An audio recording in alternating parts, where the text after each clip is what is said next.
All right. I want to say to those who are watching this, I think there's something there in the way. Trying to see. I don't know where it is. Oh, okay. Oh, I know what it is. It's my background. It's my background is not fully there. It's like, I was thinking, wait a minute, that seems like there's a hole in there. No, it's just the background that is all the way in the back. So, kind of looks like a square on the sides, but it's just the background.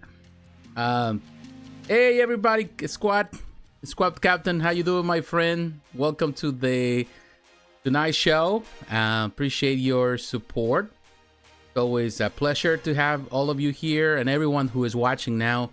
Welcome to this Tonight Show. We have, coming. I'm sure that there was a busy week. It was a lot of stuff going on this week.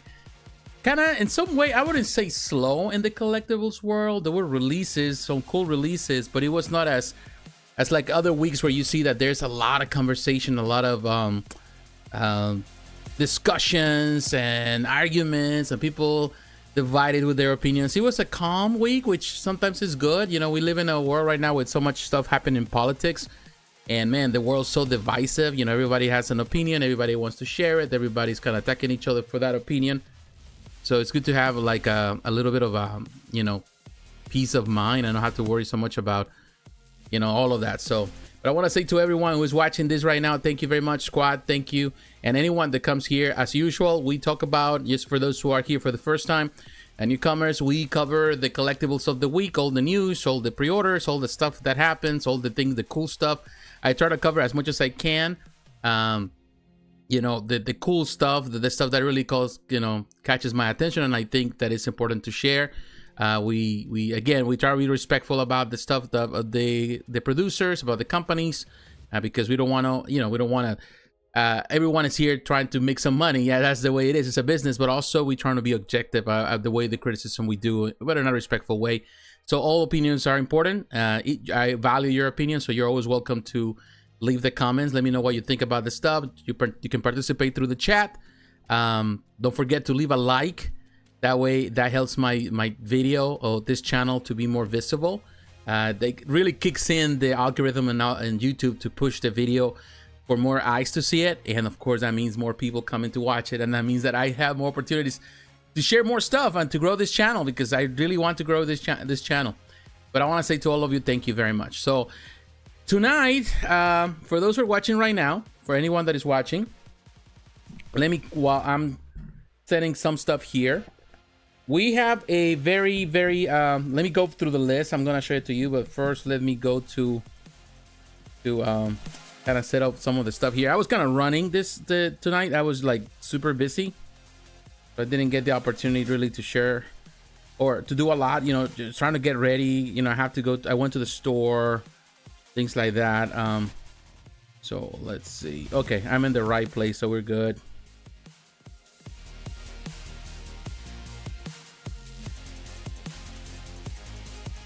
All right, so I'm in the wrong page, so let me try to. Oh no, actually I'm in the right place. Okay.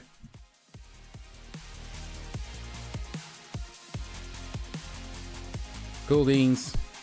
Hey, what's up, Biggie? How you doing, my friend? Biggie's the arcades. The arcade. Biggie D's arcade. Oh, I gotcha, my friend. Thank you for tuning in. Appreciate anyone who is watching today. All right, so seems like everything is set up. All right, so tonight we're going to talk about a couple of things. I want to kind of give you an overview of the things that I really want to discuss tonight.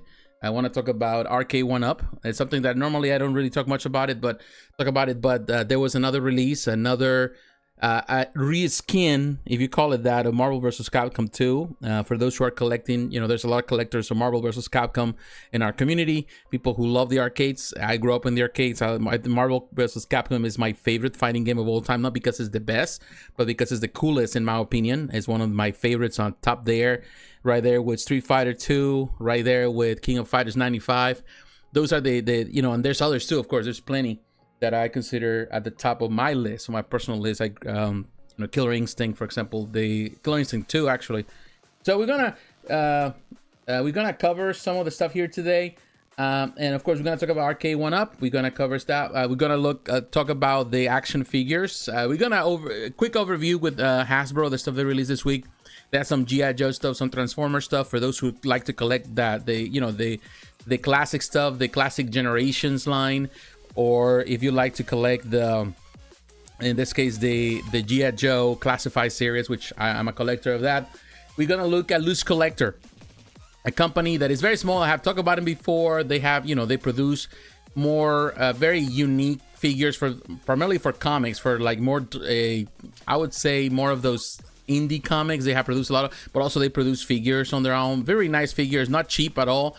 But they have a partnership now with Rob Liefeld, so they're gonna be releasing some action figures on the 1/12 scale, and they're technically the 7-inch, if you call it that. So we're gonna look at the stuff there. We're gonna look also to Threezero. They have releases this week. Also, we're gonna look at Hot Toys. Of course, they always have a release, at least one release per week. We're gonna look at the release for this week. There was one thing that I did not cover last week when I talked about Iron Studios, and I had it on my list. I skipped it. I didn't get the chance to talk about the Racer pod, the pod racer for Star Wars, the episode 1, if you call it that.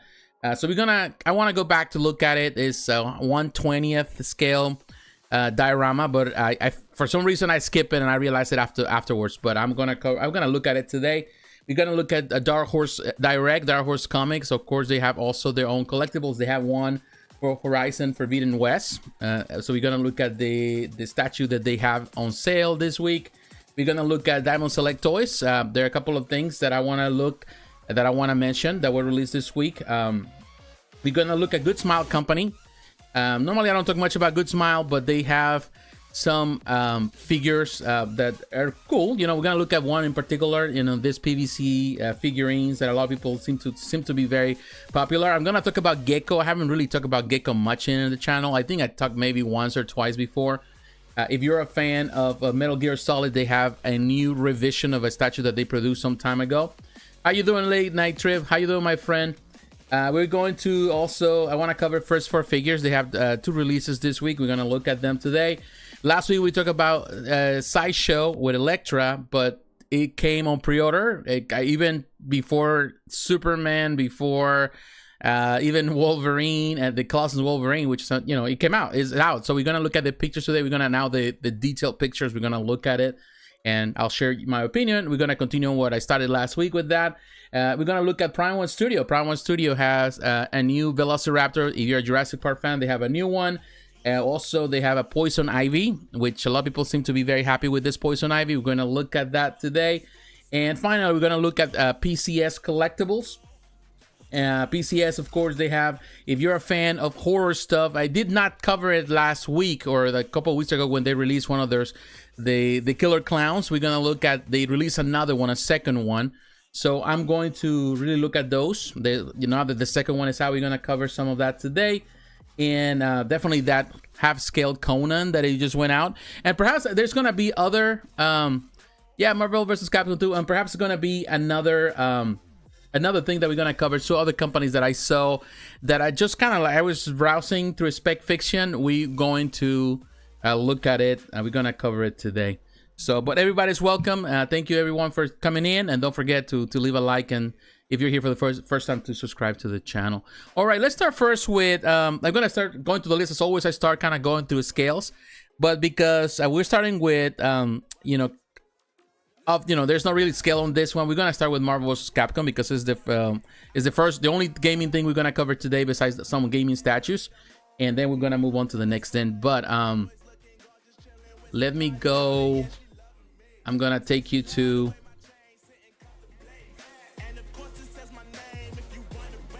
when I cover, man, it's Friday, so my brain is like, okay, where am I supposed to go now? All right, so it's gonna go.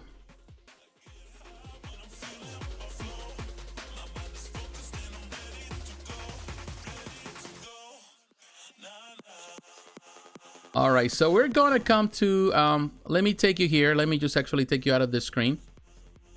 We're coming to Arcade1Up. This company definitely since its inception has been successful, with everything they do. Now they have that Marvel vs. Capcom 2 X-Men based on the, of course, it's the same cabinet that they did last year. It's the same cabinet. The only difference, this is supposedly the deluxe version, so there's some changes. I think it's, we're gonna look at those changes and what I think about it. So here on the page, we're gonna go this pre-order through Amazon. So right now it's only available through Amazon. Also, I think today I got the message where they have the new, what is that? The little chair thing that go alongside it. If you want that little thing just to go with it, you can order it through.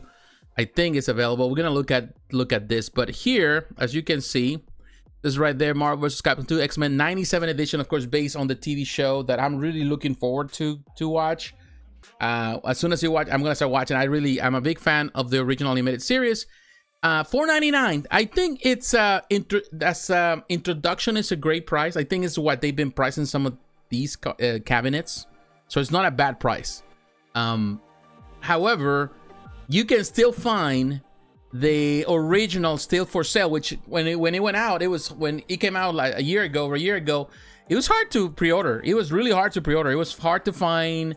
It sold out all the time. You got Arcade1Up had this thing where you got these little messages and like you need to come to this link, and you go to the link and it's sold out. It was hard to get. A lot of people got frustrated with it, but finally, little by little, they start kind of packing up. They start finding more. They were more available, and now they're a lot of places to find them. Even on Amazon, you can still find it. It's still a little more pricier than this one. I was looking at, and we're gonna go in a moment on Amazon. I can show you there. The prices is like $5 something. So this is cheaper. However, I do prefer the original. I do prefer the artwork there. I think it was a lot better, in my opinion. I think the design of the cabinet was better. This being deluxe technically is the same. The only thing, of course, the art now based on the X-Men 97, which I think it's fine. They trying to use this. It's a cash grab. They trying to use this as a way to bring people in because everybody's gonna be interested on this. I'm sure this is going to be a hot item too when it comes out for sale. People want this for their kids. Kids are watching the show perhaps, and they want to have the cabinet. So I think they're banking on it, that people are going to be buying this based on the show. But, it's just the design of the other one, I think, in my opinion, is better. And here you can see the product detail. Let's see if we can see some of the stuff. Pre-order art item is going to ship the week of April 25th, which is amazing that they're doing that now. It's not going to take that long. And of course, he has the same games as the other one. Immerse Yourself is going to be a vivid 17-inch color BLE screen. So it's technically the same screen, if I'm not mistaken. I don't know if there's a difference there or a better screen, but I think it's the same screen as before. It's the same. It has an light-up marquee, which in this one, the light-up marquee seems fine. I think the other one probably was better. And of course, you have the different games here. It's a deluxe version, so this one... it's already it's taller, so the other one had the riser. This one is already integrated, so there's something that they're doing now. Of course, Arcade1Up with the deluxe versions. It's fine if you want something bigger.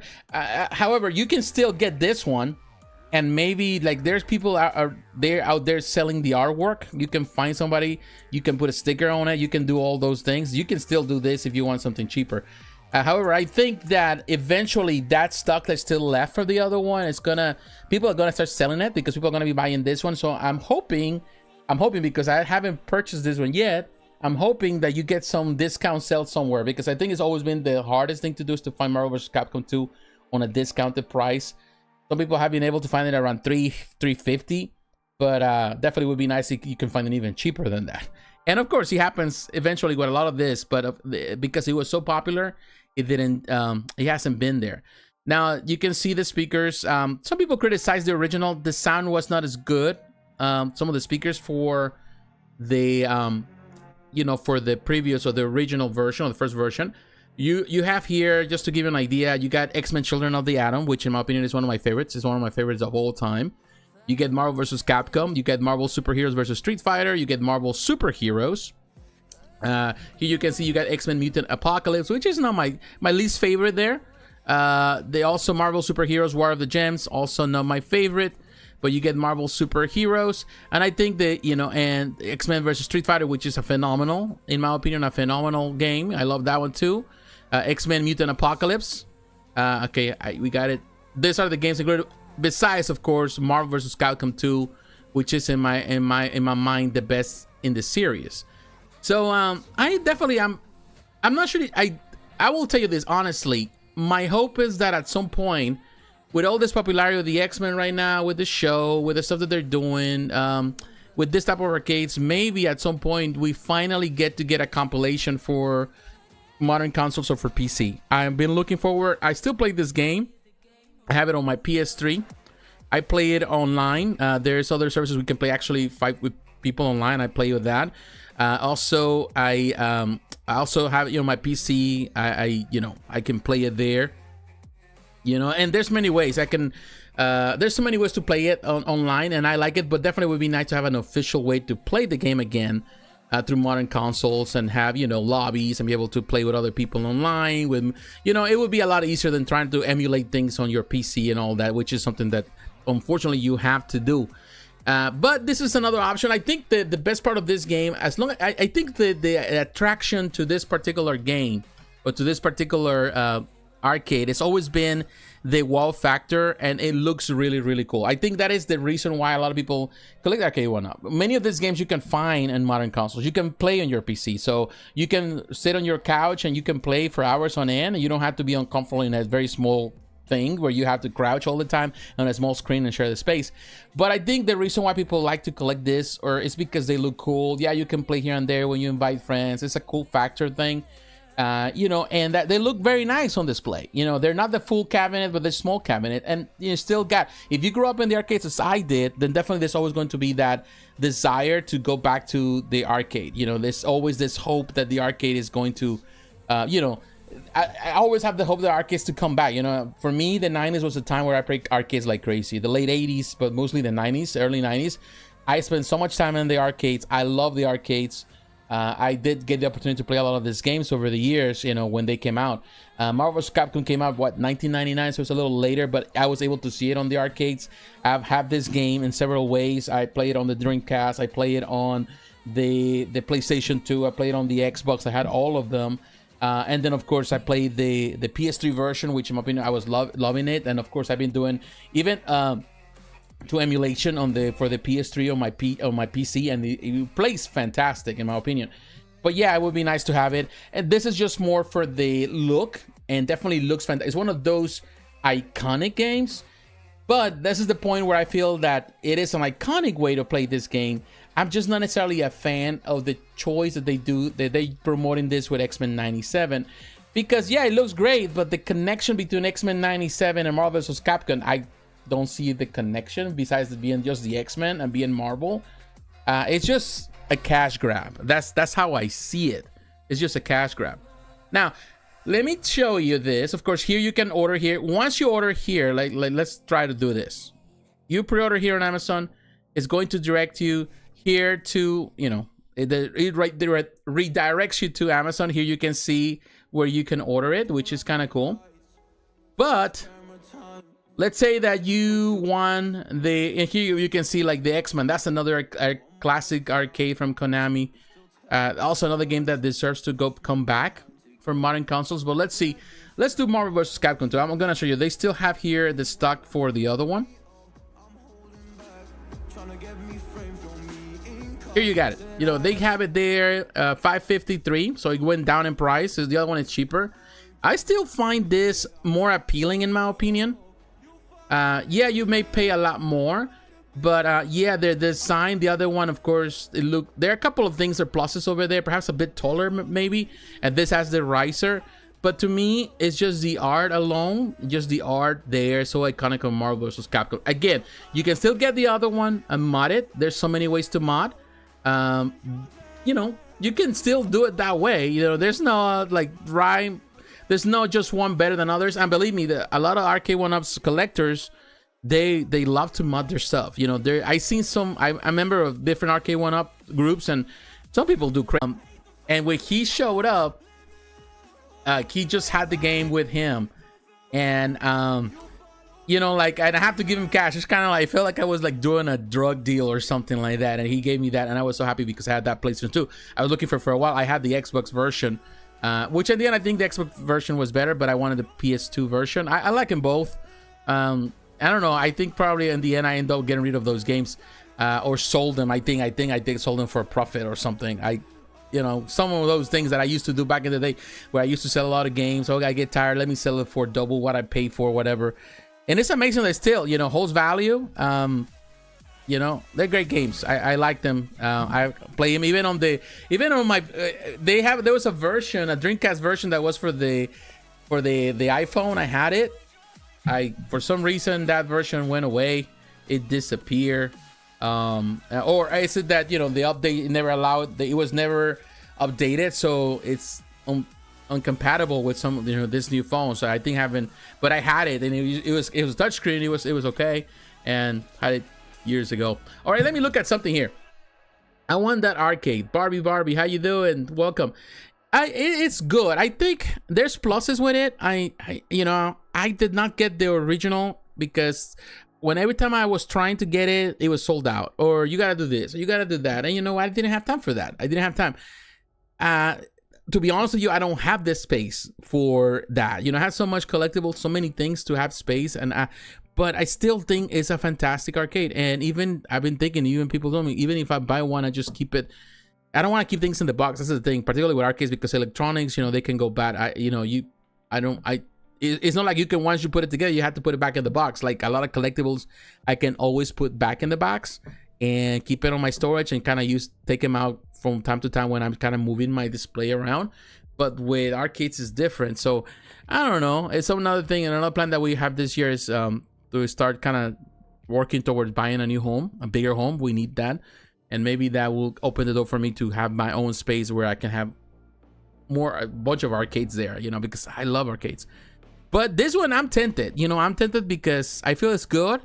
I still think the art of the original is better. But again, you can always mod it, and there's many ways to do it. People kind of do it. They'll give you can buy the marquees, you can buy the stickers on the side, you can put light up features on the joysticks, on the buttons, you can change to sound what buttons, you can do so many things. So that's an option. It looks good, and and they promote, of course, is the cash grab with X-Men 97, which I'm looking forward to the show, so we'll see what happens. But yeah, I think it's a successful way. I think it's a smart way to do it, and they're being smart about it. Maybe greedy in some way, but at the same time, you're in business to make money, not to give away money. So they have to do what they have to do. Sometimes people don't get it. A lot of people sometimes dislike Arcade1Up. They're because they think everything should be priced less than what they sell things for. But it is business after all. You have to make some money. All right, so this is it. I like it. Still a cash grab, but that is just the nature of the beast. If there's something shows up, every time something comes up, products are going to sell, for that particular franchise, because people are hyped for it, and hype is good. There's nothing wrong with that. It would be hard if there's nothing there. So, let's just keep that in mind always. All right, so in all of this, trying to kind of go something here. I was looking at for someone, we got like a little moment where we kind of lose connection. I hope that is not the case. All right, so I'm going back. I think it's just sometimes connection is bad. It's been raining like crazy, so that really kind of changes things around. All right, cool. So we're back. Okay, so let's do this now. Now that this is, I like it. I think the price is fair for what they're selling. It's the same thing. Nothing new games in there. My only concern is that they, of course, they were a lot of issues last year with the one because of the online. That was not available for a while. Now it is available. Still, there are some hiccups as far as I know, but I haven't really heard much complaints about it. So I'm hoping this is gonna the difference between this one and that one. This one is out the window. I think it's going to have more people playing online because there are people already playing the other one, and it's gonna bring a new, which is good. It's gonna bring new players, new people to the lobbies, all of that, which is great. And I'm sure that, and I hope the improvements are also on technical aspects of the. Of the game, of the way they in the screen. I hope there is a much better screen than the previous one. Also, the emulation to be better, more stable. That would be great too. So you have a better experience, better sound. That's something that I'm interested to know how the speakers are going to be. Perhaps I hope that it's not just the same but a little bit better. It would be nice to have better sound too, better sound quality. All right, my friends, so let's move on. And I want to take you now. We're going to go to let's go to Big Bad Toy Store. Place that we spend a lot of time here in the channel, but I think Big Bad is just a place where you can be bad and spend your paycheck if you like to. There's a lot of things to look at. The reason I'm coming here because I want to look at some of the new stuff, of course. I'm gonna go into Hasbro, and one of the pre-orders that happened this week, which is interesting, is this Transformers Legacy United Generations Select Out-of-Box Multi-Pack. That's a big title. These are figures. What is good about this? So this is the thing. I want to put something, kind of set things straight. I collect Generations. I love Generations first and foremost because these are updated versions of the classic toy line. So the classic toys, the size that I remember as a kid playing with the Transformers. They are updates, they're better figures, they look fantastic, but I do like the fact that it's the same toy, and but of course with better articulation, all of that, better designs, closer to the source material, all of that, better sculpts. So I've been collecting it. Yeah, you can go with the Masterpiece, which I also collected at some point. I'm not collecting anymore. Masterpiece is more expensive, hard to sometimes but you can do like closer to the animation, but they're bigger and all that. I like the size. I like the size factor of the Transformers Generations. I like that, like the size is just the right sizes. As I remember as a kid, you can compare them. They transform the same way. Now, these figures that you see right here in this multi-pack that is coming out have been released before. The only difference is that they're trying to go closer to the source material, which in this case is the cartoon, and they're making some changes on the paint deco. That's pretty much what they're doing here, but it's the same figure as before, as we have. Of course, there's a few that we've seen before. Like you can see, let me kind of give you an idea of what we have. You got is 5.5 inches, which again, they're not big, made out of plastic. And here you can see you have Jazz. I already have a Jazz. It's the same mold as the previous Jazz that we had. So I have the one for Studio 86. Is the same a bit. There are a couple of differences I'm going to point out in a moment. That we have Trailblazer, you have Sunstreaker, you have Wheeljack, you also have Hound. Now Hound, this is a new sculpt, which I think it's a new sculpt. I think there was one that was a bit different. They made changes to this Hound. I'm hoping that this pack, they release it individually in the future, because I definitely need to add Hound. The others, I already have a Jazz. I already have a Wheeljack. So the others, they're fine. One thing that they're doing, of course, is doing some adjustments with the paint. It looks lighter. Also, they're covering the plastic from the windows and the windshields, all of that. It has this color that they use. Some people seem to love it because, according to this, for a lot of people, it's closer to the source material. I'm okay either way. It doesn't really bother me at all. Like the clear plastic, I'm fine. Of course, sometimes with the clear plastic, you can see the interior. Now with this, it's a lot easier to cover some of the interior, so you don't see the parts, and it looks more like a vehicle, a cartoon vehicle, which is fine. But this Hound is definitely the one that I would love for that particular figure to be by itself. Yeah, if you want accuracy, you want something as close to the source material as the cartoon, you definitely have to go for the Masterpiece. That is more expensive, they're better. But these little pieces, these little figures, in my mind, as many has said, particularly Studio 86, and this is technically kind of united, it's kind of like the same in some way. It's a continuation of what Studio 86 was all about. These are like mini masterpieces in some way. That Jazz is one of the best. It looks great. We just recently had the other Jazz that was technically kind of like based on the beginning of the movie, the studio, of the cartoon, where it's more like the vehicle from Cybertron. That kind of cool. But I like this one. I do like the Studio 86 version, and this come with blasters, which is great too. That's another addition. I think they're fantastic, very nice. And one thing I like about these figures, they're not that big. You can really display them, put them all together. This is Wheeljack, looks great. I think there are a couple of changes in the mold, in some of the things they did, but for the most part, it's the same Wheeljack that we had actually with Kingdom, if I'm not mistaken. But yeah, they look great. So you're this is to me, and definitely this is definitely the thing that kind of caught my attention.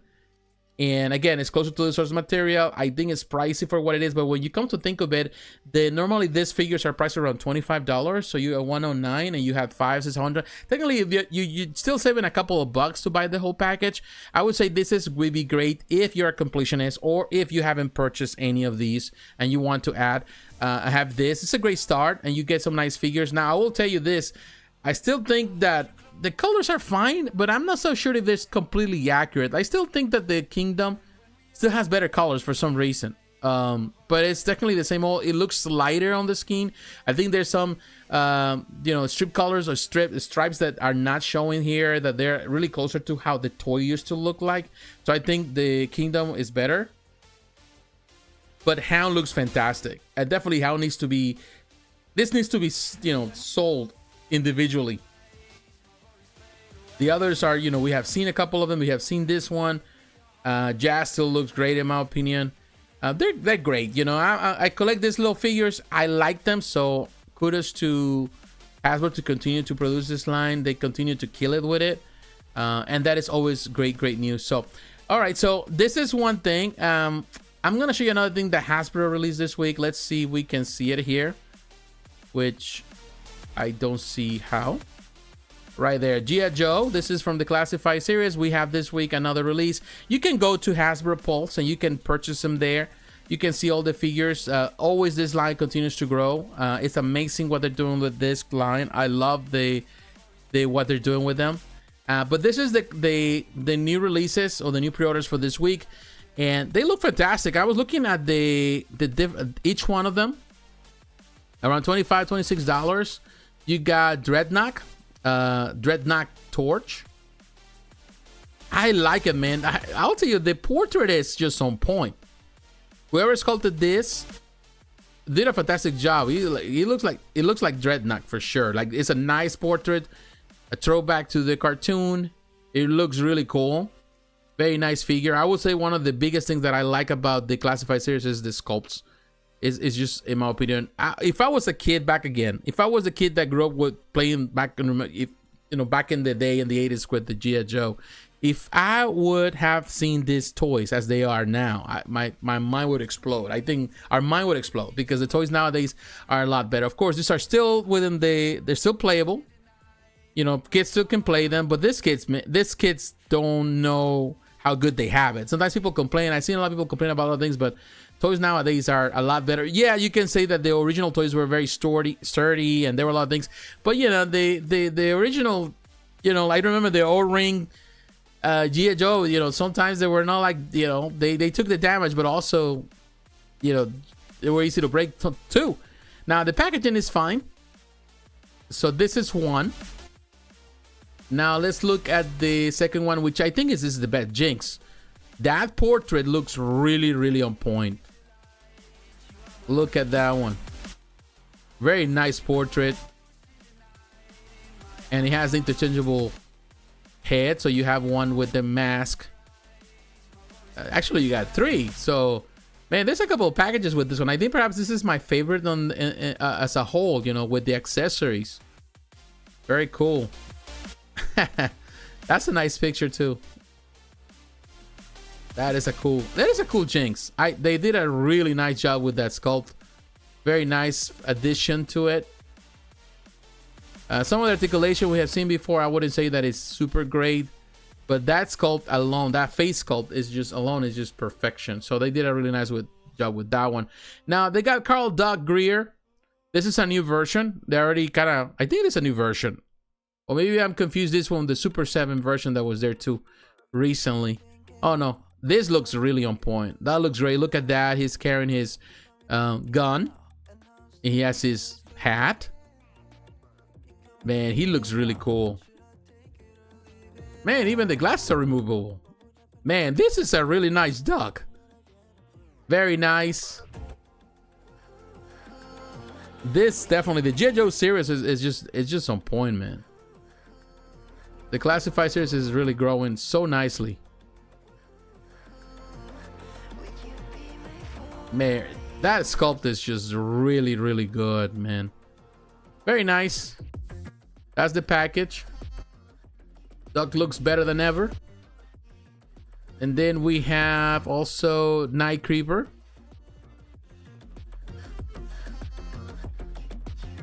This is fine. To me, this is okay.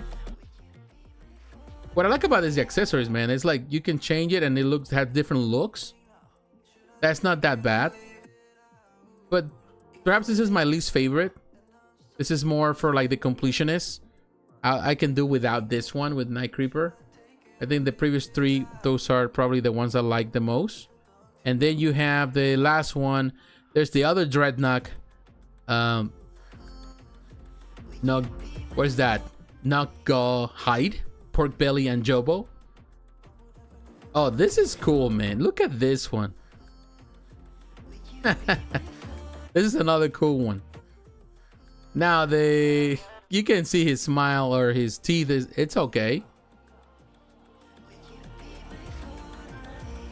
Yeah, the teeth are just perhaps not my favorite thing, but yeah, I can see the point.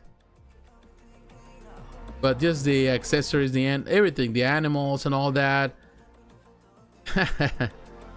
Very cool. Yeah, that is just cool, man. Just looking at it, just super cool. All right, so I will tell you this. It continues to be impressive, in my opinion. It continues to be impressive to see what Hasbro's doing with the G.I. Joe Classified series. When you think that they're gonna stop producing, they still coming up with more ideas. And they're still coming up with a lot of things. A lot of things also based on the comics, which is great. And they, of course, new visions, renditions. Also because the G.I. Joe line lasted for many, many years. There were so many different lines. So they're kind of exploring some of that, re-envisioning, revisiting some of those lines, which in my opinion, it's the way to do it. So they've been really good at doing those things. So kudos to them for doing so. All right, so let's move on. And now, of course, we already wasted a little bit of time here. You can say that. And I want to take you to Sideshow Collectibles. I want to take you to Sideshow because there we're going to look at the first. And while we're talking about, the G.I. Joe, as we're doing this with the G.I. Joe, I want to show you here. Here you can see these pieces. We're going to look at Poison Ivy later tonight. But I want to cover this piece right here. This company's Threezero, but I want to start first with Commando. It's Snake Eyes from Threezero. Now I do have the first Snake Eyes. I do have the first Shadow Storm from Threezero. I like them. They are not perfect. They're not, I would say, at the same level. They have the price normally of what you pay for Hot Toys. So they're not at the same level of quality. I will tell you this. Yeah, they come with accessories and all that. They're cool on display, but they're not at the same level of quality. Hot Toys is better. My only beef that I have with Threezero is that this is perhaps the third or fourth version of Snake Eyes that they have produced. They have the original. They got the red one. There was another one in between, I remember. Like, I don't know if it's a white one or something. And now this is the fourth one, I think, if I'm not mistaken. So it's, they haven't really released that many figures, and they, instead of bringing newer figures, they're still going back to the same figures I already did. Of course, there's some changes, but at the same time, it feels like they're kind of going in circles. Don't get me wrong. Snake Eyes always been one of those figures that looks great on display. It's a must, and there's so many versions. But I feel that Threezero needs to start kind of resting him a little bit, and also kind of bring other characters instead of just going back to another, because in reality this line has been alive for what, 4 years or so, or 5 years, between 5 to 4 years. So it's like, how, what else they can do? They're gonna go back, continue producing more of the same. I just feel that, as much as I like how it looks, I just feel that this time, for this line to continue, for this line to grow, you have to kind of just try something different. And yeah, believe me, yeah, it looks great. It's a really nice figure. And I do like my Snake Eyes, my original, but this is just a revision. Of course, there are changes. The portrait, the head is different. Of course, the clothing is a bit different. There are changes, but it's the same character on a different, with a different outfit. With some changes in the outfit, some things are very, very similar. Still great, although, here on the display, you can make so many good displays, but I believe me, when you turn to display them, that's not that easy. yeah, on the pictures they look great, but on trying to do it on real life, mine are just kind of stiff sitting there. And you know what? I have never really reviewed on the channel. I did film the when I unbox him and review him, but I think that video has been sitting down on my computer maybe for over a year or more. You know, just sitting there. I haven't really done anything. I need to get to it. I promise I will, but I always say that. I always promise that I'm gonna do something and I don't get it done. That's just the nature of my life, or the things that I got to do. But I will do it. But I will tell you, yeah, it's nice. I think the price is fair. Threezero does. And if you don't have a Snake Eyes and you're looking for one, if you haven't purchased the other ones, this is really not a bad one. You can go with this one. Yeah, now don't expect this to be at the same, again, on the same level quality of Hot Toys. It's not going to be. It's gonna look cool, but it's not gonna be with the same level. You can feel how, when you compare it when other companies that I have figures, you can see how premium they feel. Hot Toys is one of them, and it's not even the most premium of all. But when you compare it like Threezero, even the body molds, the bodies they use is kind of like the old style bodies that they used to use back in the day. Even Sideshow back in the day when they used to do G.I. Joe figures, it's the same body. It hasn't really changed. So they've been using the same mold. It's just the same body type. It's everything the same. But it looks cool. I like it. I can see that the visor is not removable. I think it's all connected. It's all part of the same thing. And the accessories are just minimum to a, you know, at best. You know, they're only a bunch of hands, the katanas, the weapons. There's a handgun, some grenades. The same thing that they had with the other ones. Nothing out of the ordinary. Now, Threezero also had another release, and this is Anya Forger. This is the winter custom version. This is from Spy Cross Family. If you're a fan of Spy Cross Family, which is a show that I definitely is one of my favorites now. The most recent that I have seen that, you know, that I say, wait, this is something very, very unique and very different. So this is based on the movie. And this is the second version that they have. They already released, you know, from the other characters, which is great.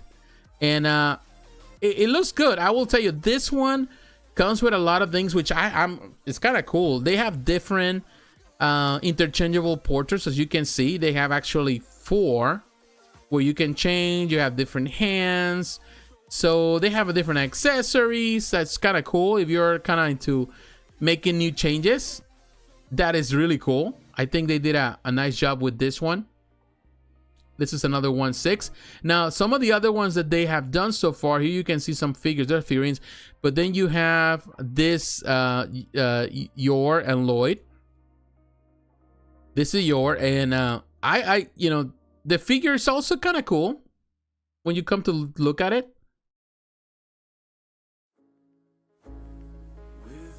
This one, I would say the head is only 2 portraits, also interchangeable portraits. The hands, her weapons. It's not a bad. I think if you're building a collection with Spy Cross Family, that definitely you have to have them all, and Anya definitely is part of it, so it's kind of cool. I think the price is good, $130. And again, this is one thing I would say about Threezero, and I mentioned these, is that the prices are not bad. Yes, they're not at the same level quality wise as Hot Toys, but you get a very nice looking figure for a very nice price, half the price of a Hot Toys, or even less. And that is, in my opinion, a good thing. And you know, they're doing really nice collections, as you can see. That is nice. Some people may complain about, of course, the articulation. It would be nice if you didn't see the seams. That's the only, perhaps the major complaint, is that you can see the seams with that figure. That body feels very outdated. But Lloyd, for example, that's another one. You can see it comes with the changeable hand. You know, has it has a nice tailoring there. The suit, the gun, the face, the newspaper, the glasses. This is kind of cool, man. I would say if the price is not bad at all, this is another one that definitely is doing really well. Very nice figure, very nice tailoring. I think they did a fantastic job. The best part of this figure, which I prefer even over the Yor, is the fact that, you know, the suit, you know, hides all those seams, which in the end makes it look more realistic on display. But you know, I would say Threezero has been doing a lot of figures. You can see Spike Spiegel. You know, if you're a fan of course, of Cowboy Bebop, that's another one. So Figzero, which is this line with action figures, the 1/6 scale line, I think has been doing great. Then Anya, let's see. This is the second version of Anya. I think Anya looks great. But if I go here to look at Spy Cross Family, we might be able to see the other version. The previous one, I think, if it's available. I don't see it here. Okay. So we don't see the previous version on this one. But yeah, the previous version, you might find it at here at Big Bad Toy Store. They might have it there.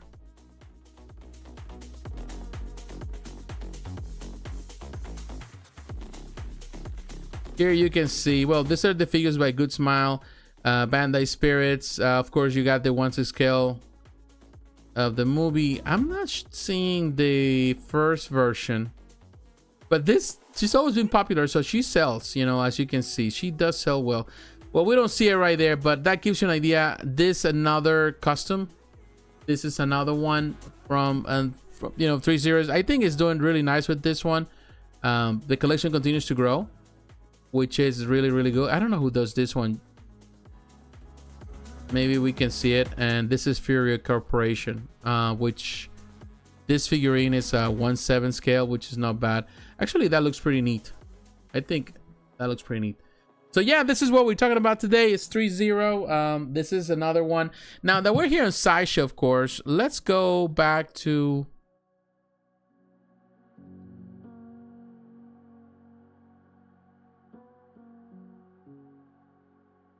Let's go back to... Now we're going to go into Hot Toys. I want to look at Hot Toys because this is... they always have something. They have this new... To be honest with you, this Mandalorian Super Commando, this is from Ahsoka. When I saw this on the picture on Instagram, I was like, wait a minute, I never remembered this character on Ahsoka. And I was trying to remind myself, like, okay, maybe I missed an episode or wasn't paying attention. I was falling asleep or something because I don't remember. And then, of course, I go into the comments. I think on Facebook, somebody says that it's actually, one of those memories that she was looking back in the past. It was very quick. Some of the characters that during the Clone Wars, and she fought and she killed one of these. So I think it's one of those. So it's kind of one of her it's going through her memories. So they use this one to create this one. Now, for me, I have to be a completionist. I have to be like a person that has to have it all in order to go that deep into this type of characters. There are people like that. There are people that need to have it all, you know, and there's nothing wrong with that. But I don't think personally that this is a must. It looks super, super cool. And so people were trying to say, well, this is actually from the comics, or this is from the other stories. And I think they were just all confused about it because nobody really exactly knew exactly where it came from. But, you know, Hot Toys is kind of taking a leap of faith with this one. And it's okay, because even in the statue world, you see like Gentle Giant for years was producing all the obscure characters on Minibus, the Minibus line that they produced for years, and they after this they continue to produce. They produce the most obscure characters that you can think of from Star Wars. You know, someone that was maybe on a little cameo for like 2 seconds at the cantina scene. You know, they have it. You know, and that's what they do, and people buy it because that's the nature of collectors. With Hot Toys is the same. People like to have it all, and some people like to have every figure that comes out, and this one definitely is going to sell. It is a cool concept of this Mandalorians under Darth Maul. You know, it's cool. But in my book, if I have very limited space, which I do, it's not a must. It's not a Mandalorian that I feel, oh, I need to have. You can still maybe, if you want to build an army, I'm not sure. It's something that I still try to wrap my head around it because I still don't remember. Maybe I need to watch the show again and maybe look for that particular scene. I don't remember. It looks cool. But to me, this is what you call a cash grab. This is definitely another cash grab. It's as the same as Threezero selling another version of Snake Eyes. It's just, I feel that that's the same way. It is cool concept. This is for the completionists. This is not for the one, oh my God, I've been waiting all my life for this particular figure. I don't think that is the case. I don't think, and no one was waiting for this all their lives. I think it's just, you know, it's there. Hey, what's up, Sponge Monkey? How you doing, my friend? Thanks for tuning in. And here you can see that. Yeah, it's kind of cool. And there's plenty of pictures. And there, right there with Darth Maul as a companion. One of the members of his team. It's kind of cool. Nice. But in many ways, it's a reskin of all the Mandalorians. You know, some parts that have been retooled into creating this. And it's a retooling of it. It's fine. This is what they showcased, $265. I think the price is fair for a character that in many ways is not, you know, well known. And it definitely only for the hardcore. I believe me, I don't think this is gonna sell out. I think there's gonna be available at some point, even for a lesser amount sometime. It will go into the clearance section at some point. I don't think it's gonna be looked after, you know, but hey, you never know. You know, I have been wrong many times in the past, so it's not like this would be my only time. All right, my friends. So while we here in on Sideshow, I want to look now at one piece that I did not get the opportunity to cover. Now we stepping away from action figures, and now we're moving into statues. I want to cover Iron Studios, and I did cover last week. I talked about all the Iron Studios products here that you see. The only thing I did not, and I skipped for some reason, is Anakin Spot Racer. For some reason, I skipped it. I didn't even notice. Now, this one is $755, which in my mind, I'm thinking, okay, it's large, it's 110. And then when I come to look at it, through the description and everything, it's 120. So it's not even that big. You know, yeah, it may be big because, you know, dimensions are important. You know, it's not as small. If you'd remember, the Pod Racers were not that big. But as a 120, man, that is what you call like I don't know, like sometimes Iron Studios does some good things, and sometimes it's like they have no shame. They just price whatever in some particular license. Anything that's with Disney and even in Star Wars, they go crazy. If they think they can, they will. I still don't find them. I don't still think that is great. Now, looking at the details here, let's look at the pictures. I'm a big fan of I wouldn't say that I'm a big fan of that episode 1. However, my biggest memory of my biggest treasure of the episode 1, not necessarily the movie, is the pod racing. I love the pod racing, and I have so many great memories playing the Star Wars episode 1 racer game on the Nintendo 64. I'm telling you, I spent so many nights playing that game. It's not a hard game to play, but it's a fun, addictive game to play. Even with friends, you know, with people, you know, even with people, it's really a nice game to play. And I don't know, when I look at the pod racer, always reminds me of those years when I just spent so much time playing that, late nights playing on a weekend, on a Friday. Actually, on a Friday night, I would come home after long work and all that. I used to work outside. I used to, you know, do manual labor back in those years, and totally different lifetime, different place, very young. And my own favorite things was just to play video games. I used to play that, or I used to play Mario 64. I used to play what was the other one, Mario Kart 64. So the Banjo-Kazooie, all those games. But I do have great memories playing that particular game. So I would say that it's kind of cool. It reminds me of that. The detail, they kind of shorting some of that. Of course, they're trying to, you know, the way they did it, it seems like it's shorter. The dimensions is 23.4 inches, so it's long. So I can give them that is long, so it occupies space. It has a lot of small detail, but I still find it that the small detail, you can see it is very tiny. And, you know, it's smaller the detail, you know, sometimes the costly things are, because you got to add more stuff. You know, you got to be very precise. It's more precision work that it has to be done. So that definitely requires people who know how to do miniature scale stuff, painters and artists. And I think it's kind of cool. However, I still don't think, when looking at it, that it's big enough to justify almost $800. I think that they smoking some good crack right there. I'm sorry, and I'm gonna say it like that. I think they going overboard with it. No, I'm not saying this as a disservice to the artists or the people that are involved in this. Whoever was involved in this did a fantastic job. The detail is there. I wish it, you know, that it had light-up features. I don't think it does, or something else kind of to justify it. But and it's cool, very small miniature scale stuff at that particular scale. But the height is 7.1 inches, so it's not really that tall. It's not that tall. And then the width is 23 and the depth is 17. So it's not that big. You know, I have statues that are a lot bigger than that, and I pay a fraction of that price.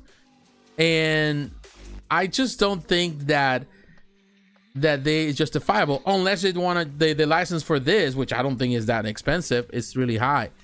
I don't know. It looks great. You can see that the paint job is fine. It's still a miniature scale. The clear resin that they use to kind of represent the power there, it looks fine. It's not like mind-blowing in my opinion. The little detail is great. So the miniature scale is great, but I still find it, like, again, I still find it very, very expensive. And are they going to sell it? I'm sure they will, but I don't see that it's going to be like it is a must unless they decide to lower the price, which in my mind, just to give you an idea, just to kind of be clear with this, if I have to price something like this in my mind, I will definitely say $455. So I would say that $455. Take $200 out of that thing. That should be the introduction price. $455, I'm fine. And still, we asking for a lot of money for something like this. But I think people will be more eager to buy it. At $755, you are definitely asking for too much for something that, in my opinion, doesn't hold so much value. And I'm sure that even diecast, you can even find a diecast model. You can even find somebody to produce one for a lot less. So, you know, it's made out of diecast. I would trust more like companies like NYC or like those modelers that they're doing a lot of stuff for Star Wars custom things. I think that I would trust them to get something done better and better looking for a better price than this. I would pay the money for them rather than pay for this. But that's just my opinion, of course. You know, it's still good, looks cool, looks great, nice concept. I just find it too expensive for what they're really offering here. All right, those are my 2 cents for for Iron Studios right now. Now let me take you, now that we're here, let me go to let me take you to Dark Horse. But before we doing that, oh, I'm showing you my numbers here. I want to say to all of you, thank you very much for tuning in, all my friends, everyone that is here. Don't forget to leave a like. Let me know you're watching. Also, leave your comments there. Let me know what is your opinion in reference to the things that we're covering. All right, so let's go to Dark Horse Direct. I want to go there right now.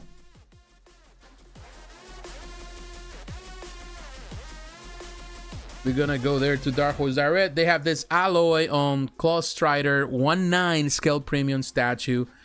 This is a very, very nice looking statue. This is a 109, so it's smaller, still bigger than the one you just saw from Dark Horse, but the level of detail looks really, really unique on this statue.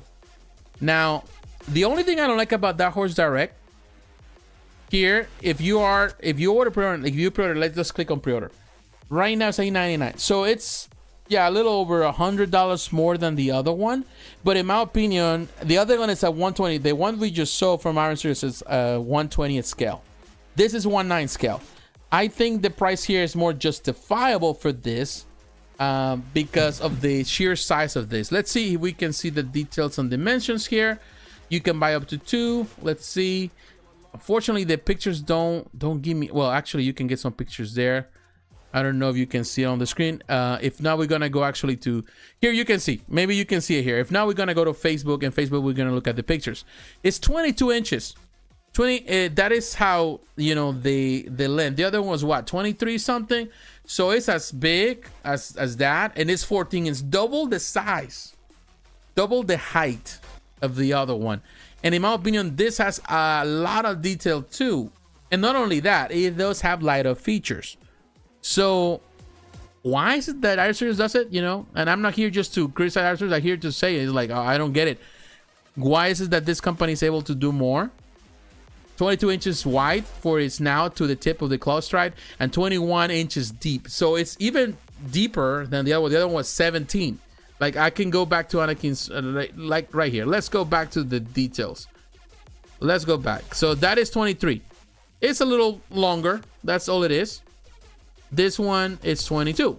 So it's 1 inch and some fraction longer, but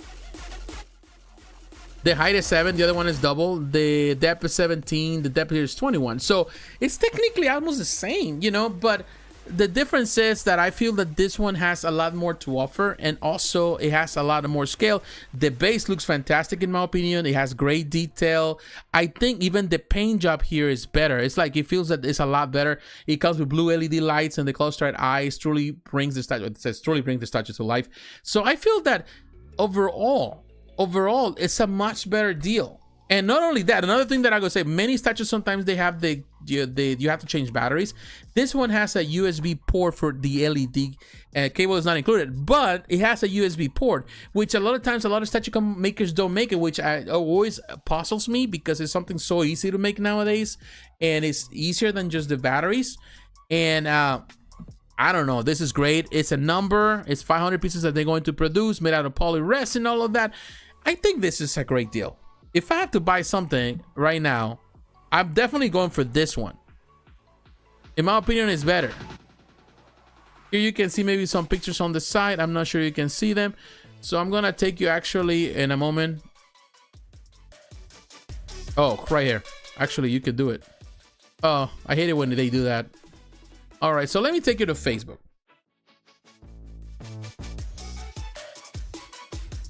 We're going to go to Dark Horse.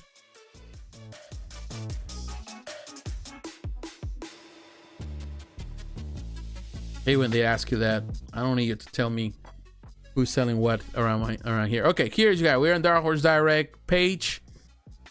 Here is the piece. Here you can see the pictures.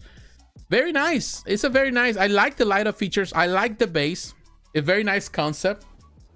I haven't played this game. I played part of the first one, but not the second one. Not yet. I love the detail. The building, the construction, the rock, the grass, all of that. The detail there is better than just the plain desert base on the Anakin Podracer from Iron Studios. Again, it's as long, maybe not as, it's more compact because of the creature. But the light up feature looks great in my opinion. You can see the level of paint detail. This is a nice statue. And I think for what they're offering here, the price point is really good. Look at that detail. And this has a lot of different, of course, there's so much stuff in there. The mechanic elements, the paint job, the base itself, the different angle. It's just a much better rendition in my opinion. And I'm not saying that the Podracer is bad. I just feel that it's superior, this one, in level of detail. And they're not competing with each other. I just find it that the price for this, in my opinion, is better. Although this looks big, even scale wise, this looks better. Again, this is a 1/9 scale. This is a 1/20 scale. It's just the length of thing. It's just a length. But other than that, it's just, I don't know. I think that, again, you know, everyone is different. If you don't have to have this if you don't collect this. But yeah, if I have to kind of choose, if I have money only for one piece, I will definitely go for this. If I have to choose between the two, I think this is a much better deal overall. It packaged a punch in my opinion, and it's more detail, and I think they did a fantastic job. So really kudos to Dark Horse Direct for doing something great. This company has been in business. I would say Dark Horse has been producing collectibles for many years. Even before other companies were producing stuff, they were producing stuff back in the day. Even Randy Bowen used to do stuff for Dark Horse back in the day before he created Bowen Designs. So it's a company that's been in business for a long time. But they're not as big, of course, as Sideshow. They don't produce a lot of stuff, you know, but they do have this stuff. When they do, they also do good.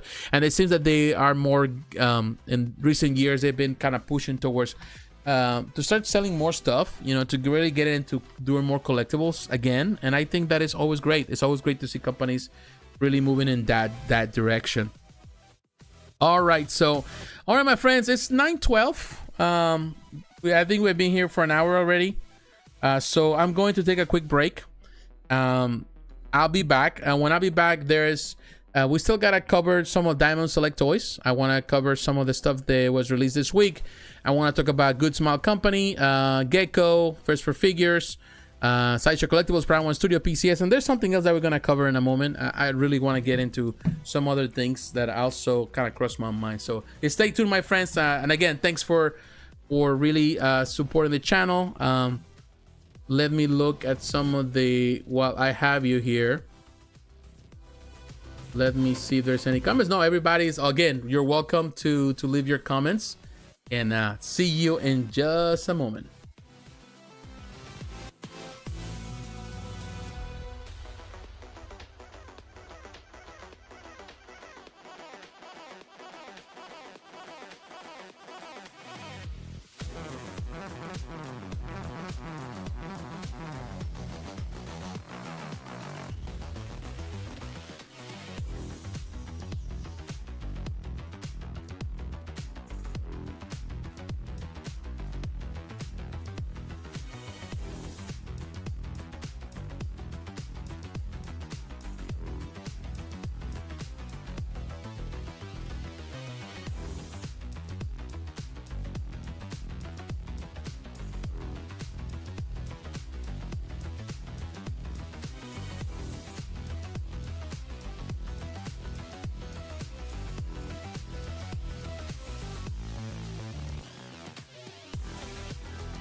Where am I going now? Just falling over dreams.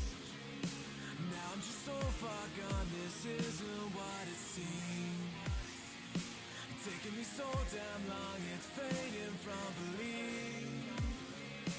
I need to slow this down, it's burning from beneath. Come break this light, the thorns in my sights. Holding on for what it's worth, my life. I'm out inside, I'll make it up the void. Find my way to giants in the sky. Tonight it comes to life.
can you pray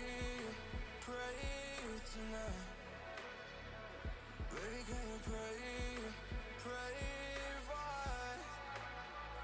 Oh, baby, can you pray?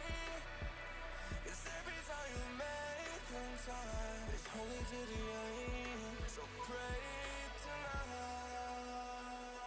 So you won't know, for every run that we had, Mr. Right, and I knew it. But I'll be ready every day. You know everything's alright. Are we gonna pray? Are you gonna pray?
All right, my friends, how are you?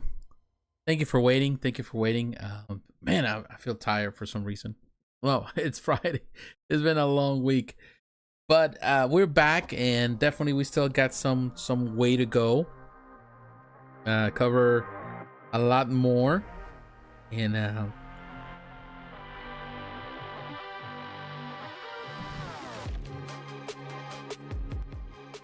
as I mentioned before, we still got some way to go. We're gonna talk about let's go straight to the point. Let's go straight to the thing.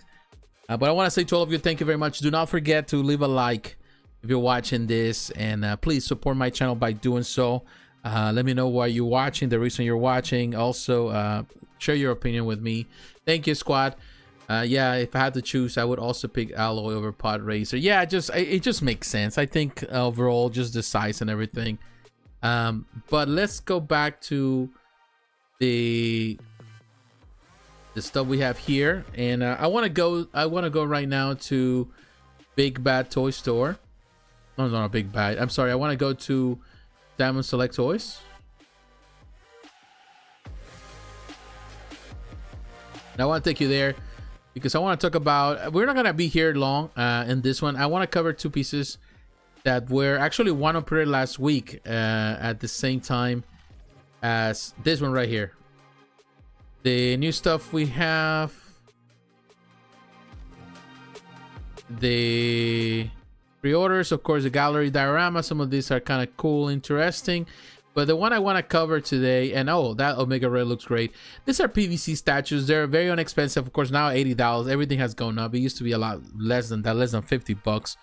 But here, I'm so impressed with this Adam Warlock, based on the comics, of course. Again, this is PVC. It's not huge. Ships is gonna release in the fourth quarter of this year. But this is a very, very nice looking Adam Warlock for a PVC statue. Maybe the base is a bit too busy, but it represents his power of the smoke, all of that. But they did a really nice job. And this is not I would say the 90s Adam Warlock outfit. This is more like one of the newer versions of Adam Warlock. But I think whoever did the sculpt, I'm not sure if we can look at the artist, did a really nice job on it. And really does the part. It does look great, in my opinion. Really nice sculpt. Paint job is not overly complicated, but it's really well done. For a PVC statue, really looks nice. Very nice sculpt. Definitely, you would wish that this was an actual polyresin statue, because the reality is that there's not many Adam Warlock statues out there. But it looks cool.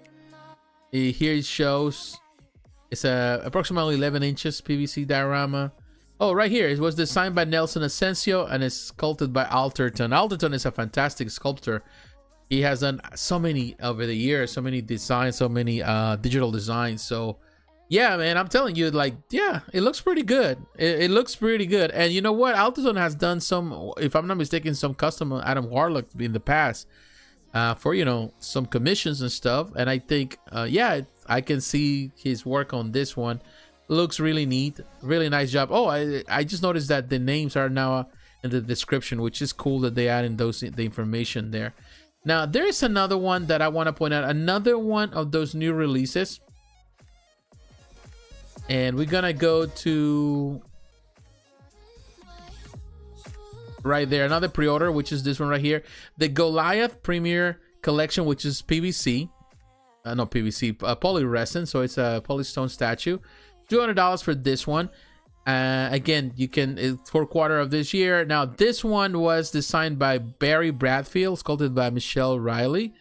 I think it's pretty good. Now so far, what they have done is like the mini boss. I haven't been impressed with that mini boss line that they have. I've been collecting the NECA figures, but I haven't been impressed with their mini boss. I think this is a much better rendition. If this is the start for this collection, I like it more than the mini boss. I think it looks really nice. I think the Goliath, they did a really nice job with the sculpt. He's very stern, as Goliath always been, and a very nice choice for even for the base. I think it works best. It's a simple Simple work done, but really well done. So I think this is as the beginning of this line. I think it looks really, really neat. Very nice scale. $200. I think it's a fair price for a statue. This is a 1/7 scale. Now, to give you an idea of the gargoyles here, maybe we can see it. What they have done so far with the gargoyles. These are the other. The mini boss have been fine. I would say the Demona and Sanatos were probably better looking. But the Goliath originally, I wasn't impressed with that Goliath. Like, that portrait was not Goliath to me. The portrait really needed some work. I don't know. I just always find that it was not as impressive looking. It feels off in some way. So it wasn't impressive. But I think for the $8 more, I think the statue does a much better job in capturing the essence of Goliath. So I would say that is a good deal. If you're looking for something, if you're a fan of the gargoyles and you want to build a statue collection, I think this is a great start. This is the one starting this collection now on the full scale statue. And I think it's a really nice job. They did a nice job with this one. So kudos to Diamond Selectors for doing such an amazing job. All right, so let me take you now to, we're going to come here to a Sideshow. Now moving on, we are moving into, I want to talk about this company, Good Smile Company. Normally I don't talk about Good Smile much. They do a lot of figures, which figures for a lot of, female figures, all of that, which I don't collect. But Good Smile Company does produce some good things. This is based on League of Legends, and you'd be amazed how many figures there are out there, statues and figures for League of Legends. It's super popular, one of the probably largest games in the world. And so much fan base, so it seems that these figures sell well. This is a character that I'm familiar because I don't play League of Legends. Vayne, the Night Hunter. This is a, what's the scale of this one? I have written it's a 1/7 scale. The details here, of course, is made out of PVC. It's plastic. This is right there. It even says plastic. It doesn't say PVC. It's plastic. Which almost everything else. Now it is a nice design concept. I like how they did it, the movement, the way they did it, and it's so clever that they used her cape to hold her to that pose. We've always been a fan of the clear resins or the clear plastic bases that they use. But I think on this one, just because of the nature of it, because they trying to emphasize the pose and that she's in midair, I think it works fine. I think that clear plastic looks really, and it has some thickness, so it doesn't look really like thin.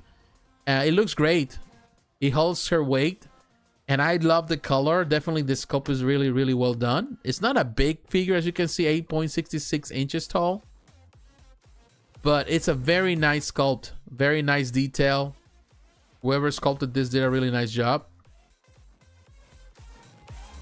Very nice paint job. Very clever. I do like it. Yeah, again, that clear resin, not always a fan. Or that clear base, I'm sorry. Plastic base. But this one, on the how dynamic it is and the way they did it, it's just clever. It's so clever that Good Smile Company is doing this. Now, I'm going to give you an idea. If you have never really seen Good Smile Company, they do a lot of figures. They're never cheap. This is $180. I think it's a steep price. I still think it's great for, what they have. But this gives you an idea what Good Smile does. They do all sort of figures. But I think where they shine a lot is on their female figures. So a lot of the figures, they have a lot of detail. Some of the bigger figures, all PVC. They're not that cheap, like this one right here with Sion. Look at that. How big. That is almost sold out. But it's just the level of detail in this figure. So, of course, if you're an anime fan, if you're like manga, then definitely this is where you come for to get this stuff. Now, here you can see the newest pre-orders they have. You can see, and we had a look at some of the Good Smile Company stuff. Really cool. Prices up there. Like, they got this negligee version, Albedo. This is what... I'm not sure exactly for what anime this one is. It's like a demon girl, things like that. They also do the sexy stuff, as you can see, which is always a market for it. It's not my cup of tea, but I can appreciate definitely the sculpt work that it goes into it. The sculptor, that base looks really neat. I think it works with the concept that they're doing there. You can look at this one right here too. This is another one. or another anime, if I'm not mistaken, or it's anime or game. This has a lot of detail. This one definitely with the hair is pretty cool. It does have a lot of great detail there. Very nice. It's a good small company. I'm impressed. I've seen some of their figures and I've always been impressed by the quality, the stuff they do, and how innovative they are. Look at this one right here. This guy or this character is very nice. You know, the bases. There's a lot of things that this company does, which is impressive. There are a couple of things that in my mind I'm not. Like, for example, this Art Respect Batman that we saw that went on period last year, that it was like for almost $1,200. I think that's a joke. I think I wouldn't pay none of that for that. That is just ridiculous in my opinion.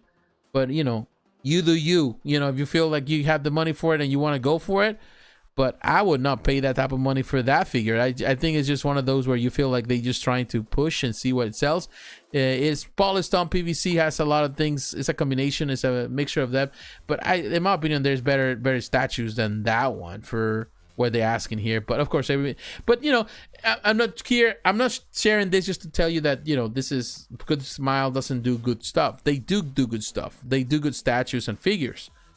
But yeah, that some things are sometimes ridiculous. So that's one of the things I would say. Sometimes makes no sense what some companies do, as we saw with the Podracer.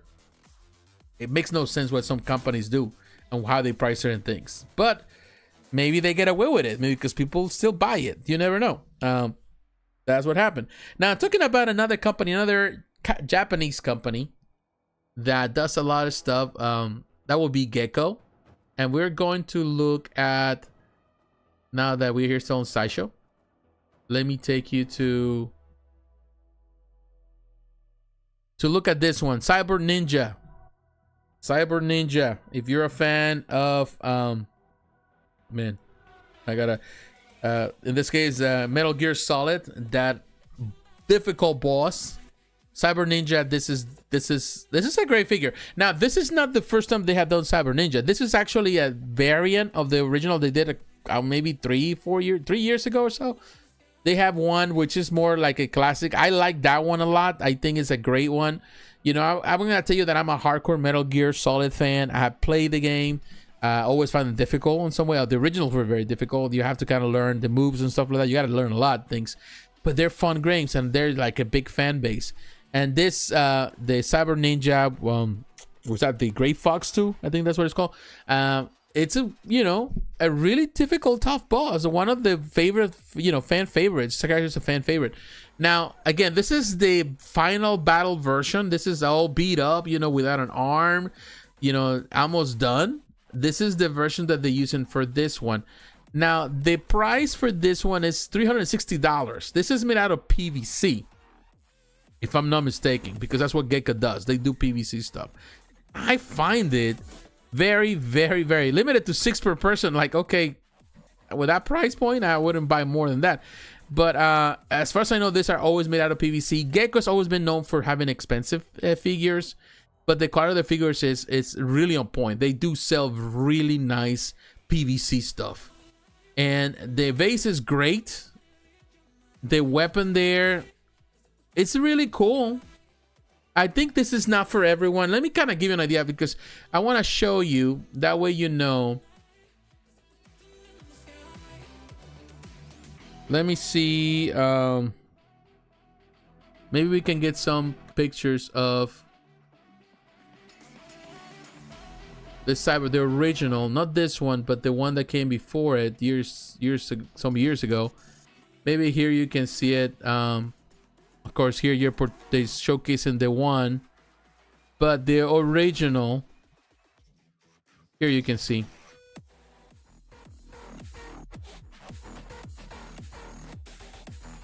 This was the first one. This is the original one that he has the helmet. Of course, interchangeable. You can change the helmet into, you can see the face of the guy.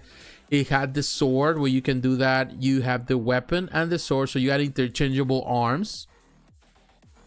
That can give you an idea of this one. This is the statue that they did. Also, it has an LED on the mask.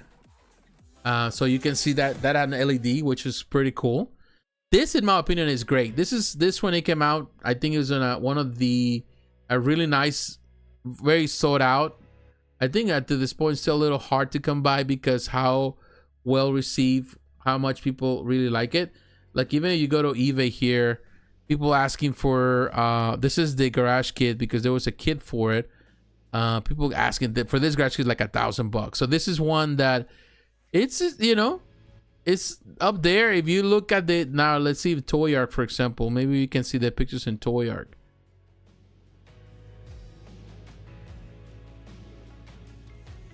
This is the one. Very nice. Well detailed. I like this one. I always found this one very, very unique as a statue. Very simple. Very well done.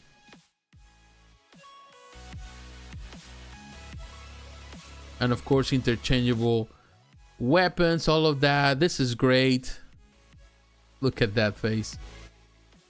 Very nice. Gecco did a phenomenal job with this one. Okay, so that gives you an idea about this one. Now, that's my point with this one. This one doesn't have none of those things. It doesn't have a light-up feature. The weapon, it misses the arm, of course. So it doesn't have interchangeable, not even a katana. It's like, okay, they could have done something like that. This is just for the completionists. The one that already have the first one, but they want to have the second one to go as a companion to that one, which, you know, what I think the first one was more than enough. It's a little bloodier.